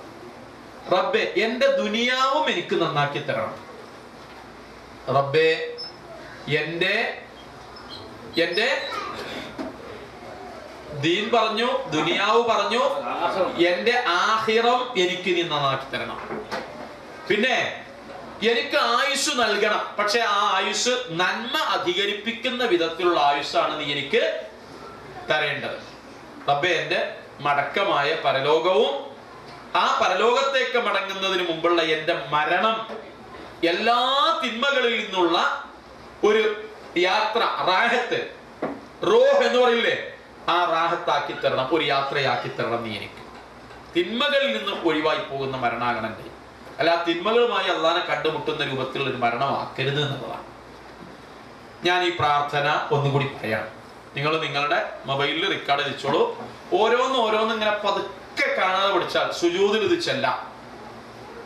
അത്തഹിയാത്തിന്റെ അവസാനം എന്നാൽ നമ്മൾ ഇമാമിന്റെ പിന്നിൽ നിൽക്കുമ്പോൾ സമയം ഉണ്ടെങ്കിൽ, ഇല്ലെങ്കിൽ ഒറ്റക്ക് സുന്നത്ത് നിസ്കാരങ്ങൾ ഏതായാലും നിർവഹിക്കുമല്ലോ ഒറ്റക്ക്. ആ സുന്നത്ത് നിസ്കാരങ്ങളിലൊക്കെ സുജൂദിലും അത്തഹിയാത്തിന്റെ ഒടുക്കത്തിലും ഒക്കെ ഈ പ്രാർത്ഥന ചെല്ലാം. ഞാൻ ഒന്നുകൂടി പറയാം, ക്ലിയർ ആയി. അല്ലാഹുമ്മ അസ്ലിഹ് ലി ദീനി അല്ലദീ ഹുവ ഇസ്മത്തു അംരി. അതിന്റെ അർത്ഥം ഞാൻ ഇതിനൊപ്പം പറയാണ്. അല്ലാഹുവേ എന്റെ ദീനിനെ എനിക്ക് നീ നന്നാക്കി തരയണമേ, അതാണ് എന്റെ ഇസ്മത്തു അംരി, കുറ്റമില്ലാത്ത ജീവിതത്തിന്റെ മർമ്മം അതാണ്. അങ്ങനെ നീ ആക്കണം എന്റെ ദീനിനെ. 2 വഅസ്ലിഹി ലി ദുനിയായല്ലത്തി ഫീഹാ മആശി, എന്റെ ദുനിയാവ് നീ എനിക്ക് നന്നാക്കി തരണം, അവിടെയാണല്ലോ റബ്ബേ ഞാൻ ജീവിക്കുന്നത്. 3 വഅസ്ലിഹി ലി ആഖിറത്തി അല്ലത്തി ഫീഹാ മആദി, എന്റെ മരണാനന്തര ജീവിതവും എനിക്ക് നീ നന്നാക്കി തരണം, അവിടേക്കാണല്ലോ റബ്ബേ ഞാൻ മടങ്ങി വരുന്നത്. 4 വജ്അലിൽ ഹയാത സിയാദത്തൻ ലി ഫീ കുല്ലി അംരിൻ ഫീ കുല്ലി ഖൈരിൻ, എല്ലാ എന്റെ ആയുഷ്കാലം മുഴുവൻ എനിക്ക് ഖൈർ ചെയ്ത് ജീവിക്കാനുള്ള ഒരു അവസ്ഥയാണ്, അത് വർദ്ധിപ്പിച്ചു തരേണ്ട അവസ്ഥയാണ് റബ്ബേ നീ ഉണ്ടാക്കേണ്ടത്. ഞാനത് ഒന്നുകൂടി പറയാം. വജ്അലിൽ ഹയാത സിയാദത്തൻ ലി ഫീ കുല്ലി ഖൈരിൻ, എന്റെ ജീവിതം എനിക്ക് നന്മ അധികരിപ്പിക്കാവുന്ന രൂപത്തിൽ നീ വർദ്ധിപ്പിച്ചു തരയണമേ റബ്ബേ. അടുത്തത് വജ്അലിൽ മൗത, എന്റെ മരണത്തെ നീ ആക്കണമേ റാഹത്തൻ ലി മിൻ കുല്ലി ശർറിൻ, എല്ലാ തിന്മകളിൽ നിന്നുള്ള റാഹത്ത്, യാത്ര അല്ലെങ്കിൽ മോചനം, വിശ്രമം ആക്കണമേ റബ്ബേ. ഇതാണ് മൊത്തത്തിൽ നമ്മുടെ ജീവിതത്തെ സ്വാധീനിക്കുന്ന പ്രാർത്ഥന. ഇത് റസൂൽ എപ്പോഴും പ്രാർത്ഥിച്ചിരുന്ന പ്രാർത്ഥന. ഇത് നിസ്കാരത്തിന്റെ സമയത്താണെങ്കിൽ സുജൂദില്, അത്തഹിയാത്തിന്റെ നബിന്റെ പേരിലുള്ള സ്വലാത്ത് കഴിഞ്ഞതിന് ശേഷമുള്ള പ്രാർത്ഥനാ വേളകളിൽ ഈ പ്രാർത്ഥനകൾ ചൊല്ലാം. നമ്മൾ കഴിഞ്ഞ പ്രാവശ്യം പറഞ്ഞ പ്രാർത്ഥനകളും ചൊല്ലാം. ഇത് ഓരോന്ന് കുറേശ്ശെ പഠിച്ചാൽ നിരന്തരമായി, ഇപ്പൊ ഇതിൽ ആദ്യത്തെ 2 ഇങ്ങനെ ഒരു സമയത്ത് ചൊല്ലിക്കൊണ്ടിരിക്കുക. അല്ലാഹുമ്മ അസ്ലിഹി ലി ഫീ ഹയാത്തി അസ്ലിഹി ലി ദീനി വഅസ്ലിഹി ലി ദുനിയായ, ഇങ്ങനെ ചൊല്ലിക്കൊണ്ടിരുന്നാൽ ബാക്കിയുള്ളത് ഇങ്ങനെ ഓരോന്ന് നോക്കിയാൽ നമുക്ക് പഠിക്കാൻ കഴിയും. ഇത് ആത്മാർത്ഥമായി ചൊല്ലി പ്രാർത്ഥിച്ച് ഇങ്ങനെ ജീവിക്കാൻ വേണ്ടിയിട്ടാണ് ഈ പ്രാർത്ഥന ആശയം പറയുന്നത്. സത്യവിശ്വാസികളായി ജീവിച്ചു മരിക്കുന്ന ആളുകളിൽ അള്ളാഹു നമ്മളെ ഉൾപ്പെടുത്തുമാറാവട്ടെ. ഈ ദുനിയാവിലും ആഖിറത്തിലും ഖൈർ അള്ളാഹു നമ്മൾക്ക് എല്ലാവർക്കും നൽകുമാറാവട്ടെ. ഏത് സമയത്ത് എവിടെ വെച്ച് മരണം പിടികൂടിയാലും മുസ്ലിങ്ങളായി മരിച്ചു പോകുന്ന ആളുകളിൽ അള്ളാഹു നമ്മളെ ഉൾപ്പെടുത്തുമാറാവട്ടെ. നമ്മളെയും നമ്മുടെ കുടുംബങ്ങളെയും അവന്റെ ജന്നാത്തുൽ ഫിർദൗസിൽ അവൻ ഒരുമിച്ച് കൂട്ടുമാറാവട്ടെ. നമ്മുടെ മാതാപിതാക്കൾക്ക് അള്ളാഹു തആല സ്വർഗം നൽകി അനുഗ്രഹിക്കുമാറാവട്ടെ. നമ്മുടെ പ്രയാസങ്ങളെയും ബുദ്ധിമുട്ടുകളെയും അള്ളാഹു തആല ദൂരീകരിക്കുമാറാവട്ടെ. റബ്ബനാ ആതിനാ ഫിദ്ദുനിയാ ഹസന വഫിൽ ആഖിറതി ഹസനതൻ വഖിനാ അദാബന്നാർ. റബ്ബനാ തഖബ്ബൽ മിന്നാ ഇന്നക അൻതസ് സമീഉൽ അലീം വതുബ് അലൈനാ ഇന്നക അൻതത് തവ്വാബുർ റഹീം വഗ്ഫിർ ലനാ യാ ഗാഫിറൽ മുദ്നിബീൻ വസല്ലല്ലാഹു വസല്ലമ അലാ റസൂലിഹിൽ അമീൻ وآله وصحبه أجمعين وآخر دعوانا أن الحمد لله رب العالمين. السلام عليكم. ഇനി എന്തെങ്കിലും സംശയം ഉണ്ടെങ്കിൽ പറയാം. ഇന്ന് ചോദ്യം ഉത്തരമൊന്നുമില്ല, കാരണം അതിന്റെ ഉണ്ടോ? ഉണ്ടെങ്കിൽ ഇപ്പൊ വരും, ചോദ്യം ചോദിക്കും. സംശയങ്ങൾ എന്തെങ്കിലും ഉണ്ടെങ്കിൽ പറയും, അതിന് ശേഷം ചോദ്യം ഉണ്ട്.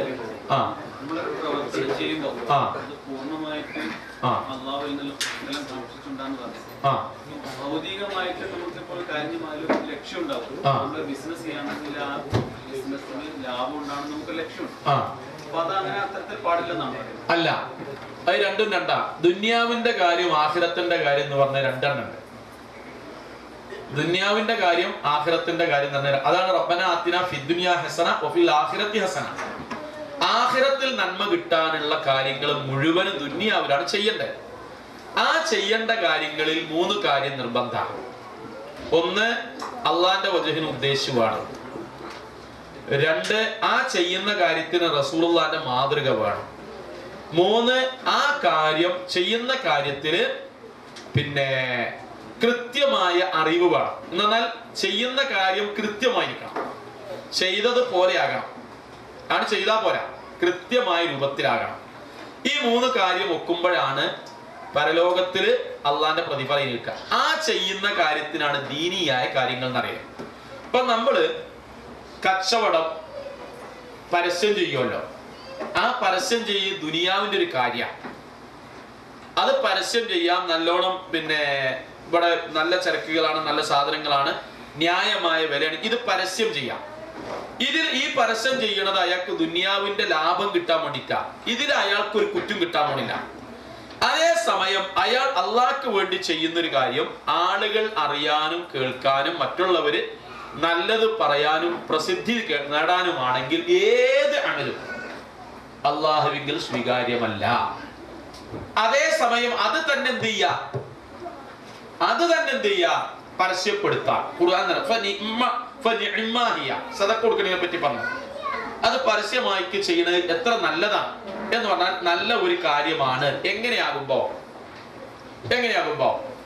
മറ്റുള്ളവർക്ക് അത് പ്രചോദനമാക്കുന്നു. അത് അയാൾക്കേ അറിയുള്ളൂ എന്തിനാ അയാൾ കൊടുക്കണമെന്നുള്ളത്.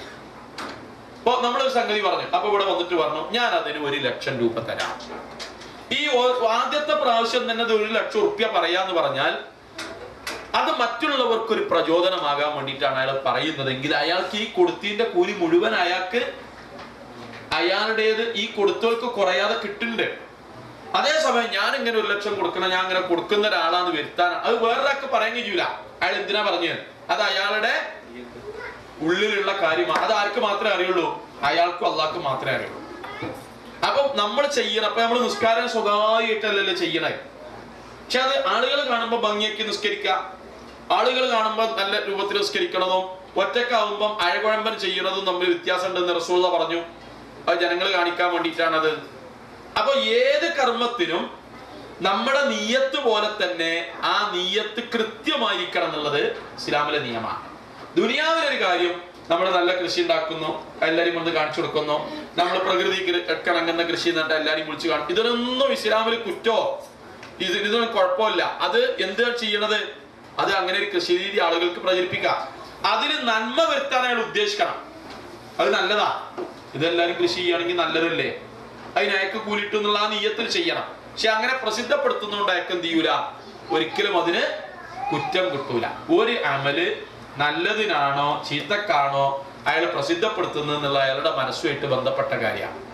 പബ്ലിഷ് ഇപ്പൊ നമ്മൾ സക്കാത്ത് കൊടുക്കണേ, നമ്മൾ അറിഞ്ഞോട്ടെ അറിയാവുന്നോട്ടെ, അള്ളാന്റെ കൂലി ഉദ്ദേശിച്ച് നമ്മൾ ചെയ്യണത് അതാണ് വേണ്ടത്. അത് പരസ്യമായി എന്നുള്ളതല്ല തെറ്റ്, അതിന് വേണ്ടി കൊടുക്കുക എന്നുള്ളതാണ്. ആ നീയത്ത് ശരിയാക്കണം മാത്രം. അല്ലാതെ ഒരു കാര്യം പരസ്യമാകാൻ പാടില്ല, നമ്മൾ പ്രചരിപ്പിക്കാൻ പാടില്ല എന്നൊന്നുമല്ല. പ്രചരിപ്പിക്കേണ്ടത് പ്രചരിപ്പിക്കാൻ വേണം. അത് എന്തിനു വേണ്ടിയിട്ട്? മറ്റുള്ളവർക്ക് അത് പ്രചോദനമാണ്. ഇപ്പൊ നമ്മളിവിടെ ഫോക്കസിന്റെ പ്രവർത്തനം, നമ്മൾ റിപ്പോർട്ട് സമർപ്പിക്കുമല്ലോ, ആളുകളുടെ മുമ്പിൽ വായിച്ചു കേൾപ്പിക്കും. എന്തിനാണ്? ഇസ്ലാഹി സെന്റർ നടത്തിയ റിലീഫ് പ്രവർത്തനം എന്തിനാണത്? പൂർവാധികം ശക്തിയോട് കൂടെ ഇത് ഇനിയും നടത്തിക്കൊണ്ടുപോകാൻ നിങ്ങൾ സഹായിക്കാം. ഇത് നമ്മൾ അള്ളാന്റെ വജി ഉദ്ദേശിച്ച് നടത്തുന്ന പരിപാടി ഇതിനാണ്, അതിനാണ് പബ്ലിഷ് ചെയ്യണത്. അതുകൊണ്ട് നമ്മൾ പത്രത്തിലൊക്കെ ഫോട്ടോ കൊടുക്കുന്നത് എല്ലാവരും അങ്ങനെയാണെന്നല്ല, നമ്മളൊക്കെ കൊടുക്കുന്നത് അതിനാണ്. ഇത് വേറൊരുവർക്കും കൂടി ഒരു പ്രചോദനം ആയിക്കൊള്ളട്ടെ എന്നുള്ള നിലക്കാണ്. അതിന് പ്രതിഫലം കിട്ടും. ഞാൻ ചോദിച്ചത് പരസ്യപ്പെടുത്തുന്ന കാര്യമല്ലേ, നമ്മുടെ ദുനിയാവിൽ ഒരു അമല് ചെയ്യുമ്പോൾ അള്ളാഹുവിന്റെ വചനം മാത്രം ഉദ്ദേശിച്ച് ചെയ്യുകയാണ് മാത്രമേ പറ്റുള്ളൂ. ദുനിയാവിലെ തരത്തിലുള്ള ഇല്ല, നമുക്കൊരു ലാഭം പ്രതീക്ഷിക്കാൻ പാടില്ല. നമ്മൾ ബിസിനസ് ചെയ്യുന്നു, നമ്മൾ ജീവിക്കാൻ വേണ്ടിയിട്ടാണ് നമ്മൾ ചെയ്യുന്നത്. അപ്പൊ അതിന് ലാഭം കിട്ടും, ദുനിയാവിൽ ലാഭം കിട്ടും നമ്മൾ ആഗ്രഹിക്കുന്നതിൽ തെറ്റുണ്ടോ? അതിനാണ് നമ്മൾ ബിസിനസ് ചെയ്യുന്നത്. ദുനിയാവിലാണ് അതിന് ലാഭം കിട്ടണ്ടേ. അള്ളാഹുവിന്റെ ആ പ്രതിഫലം ഉദ്ദേശിച്ച ആ കച്ചവടത്തിൽ അള്ളാന്റെ വജഹ് എന്താണെന്നറിയോ? അതിൽ നീതി ചെയ്യുക, കച്ചവടത്തിൽ കള്ളത്തരം കാണിക്കാതെക്കുക, ന്യായം ചെയ്യുക, സത്യസന്ധത, ഇതൊക്കെ അതിന് കൂലിട്ടുള്ളതാ. നമ്മൾ അതിൽ ചെയ്യണ ലാഭത്തിനാണ് നമ്മൾ കച്ചവടം ചെയ്യണേ. ആ ലാഭത്തിനല്ല അള്ളാന്റെ അടുത്തുനിന്ന് കൂലിട്ടുണ്ടായി. അങ്ങനെയാണ് ലാഭം കുറഞ്ഞ കൂടുതൽ കൂലിട്ടവന് കൂടുതൽ കൂലി, ലാഭം ഇല്ലാത്തവന് കൂലി കുറവുന്ന നിയമം ഉണ്ടാവും. അങ്ങനെയല്ല. ഈ കച്ചവടം ചെയ്യുന്നതിന് പരലോകത്ത് പ്രതിഫലം കിട്ടണമെങ്കിൽ അതിലുള്ള നിയമങ്ങൾ പാലിക്കുമ്പോൾ മാത്രമേ കിട്ടുള്ളൂ. അല്ലെങ്കിൽ കുറ്റം കിട്ടൂല കച്ചവടം ചെയ്തതിന്. കൂലി കിട്ടൽ അയാൾ ഈ പാലിക്കുന്ന സൂക്ഷ്മതക്കാണ്. അതേസമയം അതിൽ കച്ചവടത്തിൽ വഞ്ചനയും ചതിയും കള്ളത്തരം കാണിക്കുകയാണെങ്കിലോ നബി പറഞ്ഞു, ഖുർആൻ പറഞ്ഞു അത് ഹറാമാണ്, അതിന് പരലോകത്ത് ശിക്ഷ കിട്ടുന്നുള്ളത്. അതിലാ ചെയ്യുന്ന വിധിവിലക്കുകളാണ് നമുക്ക് കൂലി കുറ്റം കൊണ്ടുവരുന്നത്. കച്ചവടത്തിന് കൂലി, അപ്പൊ വലിയ കച്ചവടക്കാർക്ക് വലിയ കൂലി, ചെറിയ കച്ചവടക്കാർക്ക് ചെറിയ കൂലി, കച്ചവടം ചെയ്യാത്തവൻ ആ കൂലി കുറവെന്ന് അറിയേണ്ടി വരും. അങ്ങനല്ല, അത് ദുന്യാവിന്റെ ഒരു കാര്യമാണ്. അതിലെ ദീനിലെ നിയമങ്ങൾ പാലിക്കണം എന്ന് മാത്രമേ ഉള്ളൂ. അതാണ് ഈ നിയമം.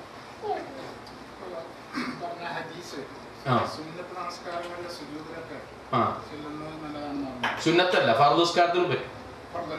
ഫർദിലും സുന്നത്തിലും ഒക്കെ പറ്റും. നബി സല്ലല്ലാഹു അലൈഹി വസല്ലം അതിന് വേർതിരിച്ചിട്ടില്ല.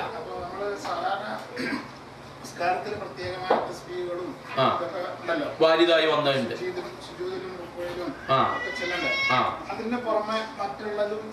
അതെ, ഇല്ല. ഇപ്പൊ സത്താരൊക്കെ ചോദിക്കണം, ഞാൻ ചോദ്യമാണ്ട് ആവർത്തിച്ച് പറഞ്ഞെന്ന് വെച്ചാൽ പെണ്ണുങ്ങൾ ഇത് ചോദ്യം കേൾക്കില്ല.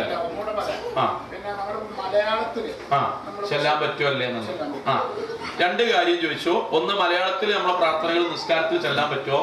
രണ്ട്, ഈ പ്രാർത്ഥനകൾ സുന്നത്ത് നിസ്കാരത്തിലാണോ ചെല്ലേണ്ടത്, പറഞ്ഞതിൽ പറ്റുമോ? ഇതില് ഒന്നാമത്തെ മറുപടി, അള്ളാന്റെ റസൂല് അത്തഹിയാത്തിന്റെ അവസാനം സുജൂദിലും നിങ്ങൾ പ്രാർത്ഥനകൾ പരമാവധി പരിശ്രമിച്ച് പ്രാർത്ഥിക്കണം എന്ന് പറഞ്ഞുകൊടുത്ത് സുന്നത്ത് നിസ്കാരം റസൂല പറഞ്ഞിട്ടില്ല. ഏത് നിസ്കാരത്തിലും അതില് സുജൂദിലും അത്തഹിയാത്തിലും റസൂലുള്ളാഹിയിൽ നിന്ന് നിർണയിക്കപ്പെട്ടു വന്ന പല പ്രാർത്ഥനകളുണ്ട്. ആ പ്രാർത്ഥനകളാണ് ഉത്തമം. അതേസമയം റസൂലുള്ളാഹിന്റെ വാക്കാണ് പ്രാർത്ഥനകൾ നിങ്ങൾ സുജൂദിലും അത്തഹിയാത്തിലും കൂടുതൽ നിർവഹിക്കണം, നിങ്ങൾക്ക് ഇഷ്ടമുള്ള, നിങ്ങൾക്ക് താല്പര്യമുള്ള ആ പ്രാർത്ഥനകൾ. ഇപ്പൊ നമ്മൾ ഈ പറഞ്ഞ പ്രാർത്ഥനകളൊക്കെ ഫർള് നിസ്കാരത്തിലെ സുജൂദിലും ഫർള് നിസ്കാരത്തിലെ അത്തഹിയാത്തിലും, അത്തഹിയാത്ത് എന്ന സലാത്തിന് ശേഷമുള്ള പ്രാർത്ഥനാ വേളകളിലും ചെല്ലാം. നമ്മുടെ പ്രാർത്ഥനകൾ ചൊല്ലിക്കഴിഞ്ഞിട്ടോ അല്ലെങ്കിൽ അതിന് ഇടയിലോ അതിന് മുമ്പോ ചെല്ലാം. രണ്ടാമത്തത്, ഇത് മലയാളത്തിൽ പറയാൻ പറ്റുമോ എന്നുള്ളതാണ്. ഇതില് സൂക്ഷ്മത ഈ വിഷയത്തിൽ പണ്ഡിതന്മാർ പറഞ്ഞത്, നമസ്കാരത്തില് റസൂലുള്ള പറഞ്ഞിട്ടുണ്ടല്ലോ, സൊല്ലു കമാ റഅയ്തുമുനി ഉസല്ലി, ഞാൻ എപ്രകാരം നിസ്കരിക്കുന്നത് നിങ്ങൾ കണ്ടോ അപ്രകാരം നിസ്കരിക്കാം. നബി സല്ലല്ലാഹു അലൈഹി വസല്ലമ മലയാളത്തിൽ പറയില്ല എന്നറിയാം, നബിയുടെ ഭാഷ അറബിയാണ്. എങ്കിൽ പോലും അറബിയിലാണ് അത് ഉത്തമം, ഖൈറ്. എന്നാൽ ഒരാൾ മലയാളത്തിൽ പറഞ്ഞു എന്നതുകൊണ്ട് അയാളുടെ നിസ്കാരം ബാത്തിലാകുമെന്ന് ആർക്കും അഭിപ്രായമില്ല. ഹനഫി മദ്ഹബ് അനുസരിച്ചാണെങ്കിൽ മലയാളത്തിൽ, പച്ചമലയാളത്തിൽ പറയുന്ന ചെയ്യാന്നാണ്. അപ്പൊ നമ്മൾ പരമാവധി നമ്മൾ അറബിയിൽ തന്നെ ആക്കാം. ഇനി ഇതിലുള്ള സൂക്ഷ്മതക്ക് നല്ലതെന്ന് വെച്ചാൽ മനസ്സുകൊണ്ട് എന്ത് ചെയ്യാം, സുജൂദിൽ കിടക്കുക എന്നുള്ളത് ഒരു പ്രധാനപ്പെട്ട സംഗതി. അപ്പൊ നമ്മൾ അള്ളാഹുവോട് പടച്ചോട് പച്ച മലയാളത്തിൽ മനസ്സുകൊണ്ട്, മനസ്സിൽ പ്രാർത്ഥന ഇല്ലാതെ തൊള്ളോണ്ട് പറഞ്ഞിട്ടും കാര്യമില്ല. അപ്പൊ നമ്മൾ പറയാം, പടച്ചോനെ എന്റെ ദീനിയായ ജീവിതം നന്നാക്കി തരണേ റബ്ബേ. അപ്പൊ റബ്ബി നമുക്ക് അറബി പറയും, റബ്ബി. ഇങ്ങനെ നമ്മൾ മലയാളത്തിൽ വിചാരിക്കുക, എന്റെ ദുനിയാവ് നീ ഹൈറാക്കി തരണേ. ഇങ്ങനെ മലയാളത്തിൽ മനസ്സുകൊണ്ട് പ്രാർത്ഥിക്കുക. നല്ലത് മലയാളത്തിൽ പറയാതിരിക്കലാണ് ഉത്തമം. പറഞ്ഞു എന്നുള്ളതുകൊണ്ട് നിസ്കാരം ബാത്തിലാവെന്ന് വിചാരിക്കേണ്ടതില്ല. പക്ഷെ ഉത്തമം അറബിയിൽ തന്നെ പറയണം. അത് ഫർദിലും സുന്നത്തിലൊക്കെ. പിന്നെ നിസ്കാരത്തിൽ കുനൂത്തിന്റെ കാര്യം പറഞ്ഞില്ല. ഈ കുനൂത്ത് ഓതുന്ന ഒരു ടീമിന്റെ ജമാഅത്ത് നടന്നുകൊണ്ടിരിക്കുകയാണ്. നമ്മൾ അവിടെ കൂടിയാല് അതിന്റെ വിധി എന്താണ്? കൂടാൻ പറ്റുമോ? അതെല്ലാം ഉള്ളതാണ്. അതായത് ഇതിന്റെ ചോദ്യം എന്താന്ന് വെച്ചാൽ, ഒരാൾ നിസ്കരിക്കാൻ പോണ പള്ളിയിൽ അല്ലെങ്കിൽ നമ്മൾ നിസ്കരിക്കുന്ന സ്ഥലത്ത് സുബഹിക്ക് കുനൂത്ത് നടക്കുന്ന പള്ളിയാണെങ്കിൽ അവിടെ നമ്മൾ കൂടാൻ പറ്റുമോ? കൂടിയാൽ അതിന്റെ വിധി എന്താണെന്നാണ്. ഇതിപ്പോ പെണ്ണുങ്ങളൊക്കെ ചെല്ലുമ്പോൾ കുടുംബത്തിലൊക്കെ കുനൂത്ത് ഓതുന്ന ആൾക്കാർ ഇമാം എന്നാലും ഈ പ്രശ്നം ഉണ്ടാവും. അതിനുള്ള ഉത്തരം എന്താന്ന് വെച്ചാൽ, കുനൂത്ത് ഓതുന്ന സമയത്ത് നമ്മൾക്ക് ജമാഅത്ത് കിട്ടും വേണം, കുനൂത്തിൽ കൂടാനും പറ്റൂല. അപ്പൊ നമ്മൾ ജമാഅത്തിന് കൂടിയിട്ട് കുനൂത്ത് ഇമാം ഓതുന്ന സമയത്ത് നമ്മൾ സാധാരണ എഴുത്തിദാലിൽ സമിഅല്ലാഹു ലിമൻ ഹമിദാണ് കുനൂത്ത് ഓതല്. എഴുത്തിദാലിൽ കൈ താത്തി ആ കുനൂത്തിൽ കൂടാതിരിക്കുകയാണ് വേണം, ഇതിൽ കൂടാൻ പാടില്ല. കാരണം അത് ബിദ്അത്താന്ന് പറഞ്ഞ് റിപ്പോർട്ട് വന്നതാണ് ഹദീസിൽ വന്നതാണ്. അതായത് പിന്നെ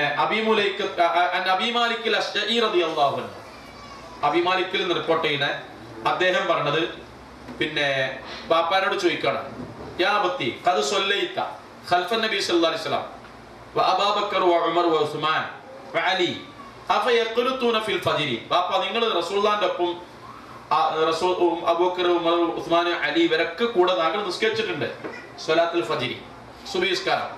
അഫയഖ്ലുതൂന ഫിൽ ഫജ്രി, അവർ ആരെങ്കിലും സുബ്ഹി നിസ്കാരത്തിൽ മാത്രം ഖുനൂത്ത് ഓതിയിട്ടുണ്ടോ? അപ്പൊ വാപ്പ മറുപടി അറിയാം, സ്വഹാബി മറുപടി അറിയാം, അബി മാലിക് അൽ-അശ്അരി മറുപടി അറിയാം, അയ്യുബുനയ്യ മുഹദത്ത്, അയ്യുബുനയ്യ ബിദ്അ, അത് ബിദ്അത്താണ്, അത് പുതിയ ആചാരാണ് മോനെ. അപ്പൊ അന്ന് തന്നെ ചില ആളുകൾ എന്ത് ചെയ്തിട്ടുണ്ട്, സുബ്ഹിക്ക് ആ കുനൂത്ത് ഓതുന്ന സമ്പ്രദായം ഉണ്ട്. അതുകൊണ്ടാണ് ചോദ്യം ഉണ്ടായതിന് ഉത്തരം ഉണ്ടായത്. ഷാഫി ഇമാമിന്റെ ഇമാം ഷാഫി അതിന് പറയുന്ന ന്യായം എന്താന്ന് വെച്ചാൽ, നിസ്കാരത്തിൽ കുനൂത്ത് എടുത്തുപോയി. എല്ലാത്തിലും കുനൂത്ത് ഒരു കാലത്ത് ഉണ്ടായിരുന്നല്ലോ, എല്ലാ നിസ്കാരത്തിലും നബി ഓതുന്നു, അസറിനും മഗ്രിബിനും ഇശാഇനും ഓതിയിരുന്നു സ്ഥിരമായിട്ട്. അപ്പൊ അത് തലക്കെന്ന് പറയണെന്നില്ലേ? അതായത് ഞാനിപ്പോ ഇത് പറയാം, എന്നിട്ട് അടുത്ത ആഴ്ച ഇത് ബാക്കി പറയാം. കാരണം ഒരുപാട് വിശദീകരിച്ച് പറയേണ്ടതാണ്. എല്ലാ നിസ്കാരത്തിലും ഓതിയിരുന്നു. എല്ലാ നിസ്കാരത്തിലും ഓതിയിട്ട് പിന്നെ അത് ഒഴിവാക്കി. അള്ളാന്റെ വഹി വന്ന് ഒഴിവാക്കിയിട്ട് പിന്നെ ഒരു റിപ്പോർട്ട് വന്നു. ആ റിപ്പോർട്ടിൽ എന്താ? ഹത്താ ഫാറഖ ദുനിയ ലം യസലിൻ നബി സല്ലല്ലാഹു അലൈഹി വസല്ലം യഖ്നുതു. റസൂലുള്ളാഹി സ്വല്ലല്ലാഹു അലൈഹി വസല്ലം ഖുനൂത്ത് ഓതിക്കൊണ്ടേയിരുന്നു ഫിൽ ഫജ്രി, സുബ്ഹി നിസ്കാരത്തിൽ. ഹത്താ ഫാറഖ ദുനിയ, ദുനിയാവിൽ നിന്ന് റസൂലുള്ളാഹി വേർപെടുന്നത് വരെ എന്ന റിപ്പോർട്ടിന്റെ അടിസ്ഥാനത്തിലാണ് ഇമാം ഷാഫി എന്ത് ചെയ്തത്? സുബ്ഹിക്ക് ഖുനൂത്ത് ഓതൽ സുന്നത്താന്ന് പറഞ്ഞു. ഈ റിപ്പോർട്ട് വളരെ ദുർബലമായ റിപ്പോർട്ടാന്നുള്ളതിൽ പണ്ഡിതന്മാർക്ക് അഭിപ്രായ വ്യത്യാസമില്ല. അതുകൊണ്ടാണ് 3 മദ്ഹബിന്റെ ഇമാമിയങ്ങളും സുബ്ഹിക്ക് ഖുനൂത്ത് ഓതാറുണ്ട്. ഹനഫിയിൽ ഓതാൻ പാടില്ല, ഹംബലിയിൽ ഓതൽ ബിദ്അത്ത, മാലിക്കിയിൽ ഓതാൻ പാടില്ല. ഷാഫി മദ്ഹബിൽ തന്നെ അഹ്ലുസ് സുന്നത്ത് വൽ ജമാഅത്തിന്റെ ഇമാം എന്നറിയപ്പെടുന്നതാണ് ഷെയ്ഖ് ഇബ്നു മുൻദിർ. ഈ ഷെയ്ഖ് ഇബ്നു മുൻദിർ സുബ്ഹിക്ക് ഖുനൂത്ത് ഓതാൻ പാടില്ല എന്നാണ് ഷാഫി മദ്ഹബിൽ തന്നെ. അപ്പൊ നമ്മൾ എന്താ ചെയ്യുന്നത്? റസൂലുള്ളാഹിയിൽ നിന്ന് സ്ഥിരപ്പെട്ട് വരാത്തതും മാത്രമല്ല ബിദ്അത്താന്ന് ഹദീസ് വന്നതുമാണ്. അതുകൊണ്ടാണ് നമ്മൾ സുബ്ഹിക്ക് ഖുനൂത്ത് ഓതാൻ പാടില്ല എന്നും ഖുനൂത്ത് ഓതാതിരിക്കുന്നത്. അപ്പൊ ഓതുന്ന ഇമാമിനെ തുടർന്നാൽ നമ്മൾ ഖുനൂത്ത് ഓതാതെ കൈ താത്തിരിക്കുക. പിന്നെ സുജൂദിലേക്ക് പോകുമ്പോൾ സുജൂദിലും അത്തഹിയ്യാത്തിലൊക്കെ തുടരുന്നത് പോലെ തുടരുക. ഇതാണ് സൂക്ഷ്മതക്ക് നല്ലത്. വിത്തറിന്റെതും അങ്ങനെ തന്നെ. വിത്തറിന്റെ ഖുനൂത്ത് സ്വഹിയായി വരാത്തതുകൊണ്ടാണ് നമ്മൾ ഓതാത്തത്. അത് ഞാൻ പറഞ്ഞത്. അത് ഇൻഷാ അല്ലാഹ് ഞാൻ അടുത്ത പ്രാവശ്യം പറഞ്ഞാൽ പോരെ? 10 മണി സുബ്ഹിന്റെ ഖുനൂത്തിന്റെ വിശദാംശവും വിത്തറിലെ ഖുനൂത്തും ഇൻഷാ അല്ലാഹ് അടുത്ത ആഴ്ച പറയാം. ഇൻഷാ അല്ലാഹ്. ഇനി ചോദ്യമുണ്ട്, ഞാൻ അവസാനിപ്പിക്കുകയാണ്. റബ്ബനാ ആതിനാ ഫിദ്ദുനിയാ ഹസന വഫിൽ ആഖിറതി ഹസനത വഖിനാ അദാബന്നാർ. അസ്സലാമു അലൈക്കും. ഇനി ചോദ്യം, അതിന് ഉത്തരം.